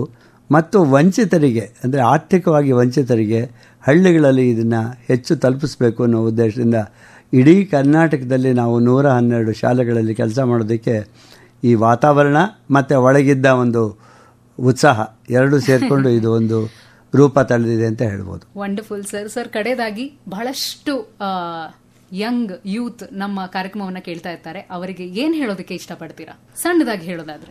ಇಂದಿನ ಜನಾಂಗದಲ್ಲಿ ಎಲ್ಲ ಒಂದೇ ಒಂದು ಕ್ವಿಕ್ ಫಿಕ್ಸ್, ಫಾಸ್ಟ್ ಅಚೀವ್ಮೆಂಟ್. ಯಾವುದೇ ವಿಷಯನ ನೀವು ಕಲೀರಿ, ಎಂಜಿನಿಯರಿಂಗ್ ಮಾಡಬೇಕು ಅಂತಲ್ಲ, ಮೆಡಿಸಿನ್ ಮಾಡಬೇಕು ಅಂತಲ್ಲ, ಲಾ ಮಾಡಬೇಕು ಅಂತಲ್ಲ, ಇದು ಸ್ಟ್ಯಾಂಡರ್ಡ್ ಪ್ರೋಟೋಕಾಲ್ಸ್ ಬಿಟ್ಬಿಡಿ. ನಿಮಗೆ ಯಾವುದರಲ್ಲಿ ಆಸಕ್ತಿ ಇದೆ ಅದನ್ನು ಮಾಡಿ. ನಿಮಗೆ ಇಷ್ಟವಿಲ್ಲದನ್ನು ದಯವಿಟ್ಟು ಮಾಡಬೇಡಿ. ನಿಮಗೆ ಆಸಕ್ತಿ ಇದ್ದುದನ್ನು ಮಾಡಿದರೆ ನೀವು ಹೆಚ್ಚಿನ ಸಾಮರ್ಥ್ಯವನ್ನು ಗಳಿಸ್ಕೊಂಡು ಸಮಾಜದಲ್ಲಿ ಉಪಯುಕ್ತರಾಗೋದಕ್ಕೆ ನಿಮಗೆ ಅದು ಅವಕಾಶ ಮಾಡಿಕೊಡುತ್ತೆ. ಹಾಗಾಗಿ do what you love and love what you do is what I can say as a small message. Wonderful sir, ಬಹಳ ಸುಂದರವಾಗಿ ಮೆಸೇಜ್ ಅನ್ನ ಕೊಟ್ರಿ. ನಮ್ಮ ಇಡೀ FM ರೈನ್ಬೋ ತಂಡದ ಪರವಾಗಿ, ಆಕಾಶವಾಣಿ ತಂಡದ ಪರವಾಗಿ ನಿಮಗೆ ತುಂಬ ಹೃದಯದ ಧನ್ಯವಾದಗಳು. ನಿಮ್ಮ ಬ್ಯುಸಿ ಶೆಡ್ಯೂಲ್ ಮಧ್ಯದಲ್ಲಿ ಕೂಡ ಟೈಮ್ ಮಾಡಿಕೊಂಡು ನಮ್ಮ ಜೊತೆ ಒಂದು ಪೂರ್ತಿ ಗಂಟೆ ನಮ್ಮ ಜೊತೆ ಇದ್ರಿ. ಹಾಗಾಗಿ thank you sir, thank you very much. Thank you so much. So ಇದಾಗಿತ್ತು ನಮ್ಮ ಇವತ್ತಿನ ಸಾಧನೆಯ ಹಾದಿಯಲ್ಲಿ ಕಡೆಯದಾಗಿ ಒಂದು ಹಾಡಿನ ಜೊತೆಗೆ ಇವತ್ತಿನ ಕಾರ್ಯಕ್ರಮವನ್ನು ಇಲ್ಲಿಗೆ ಮುಗಿಸ್ತಾ ಇದೀವಿ. ನಾನು ಹರ್ಷಿತಾ ವೇಣುಗೋಪಾಲ್ ನಿಮ್ಮ ಜೊತೆಯಾಗಿದ್ದೆ. Stay tuned FM rainbow.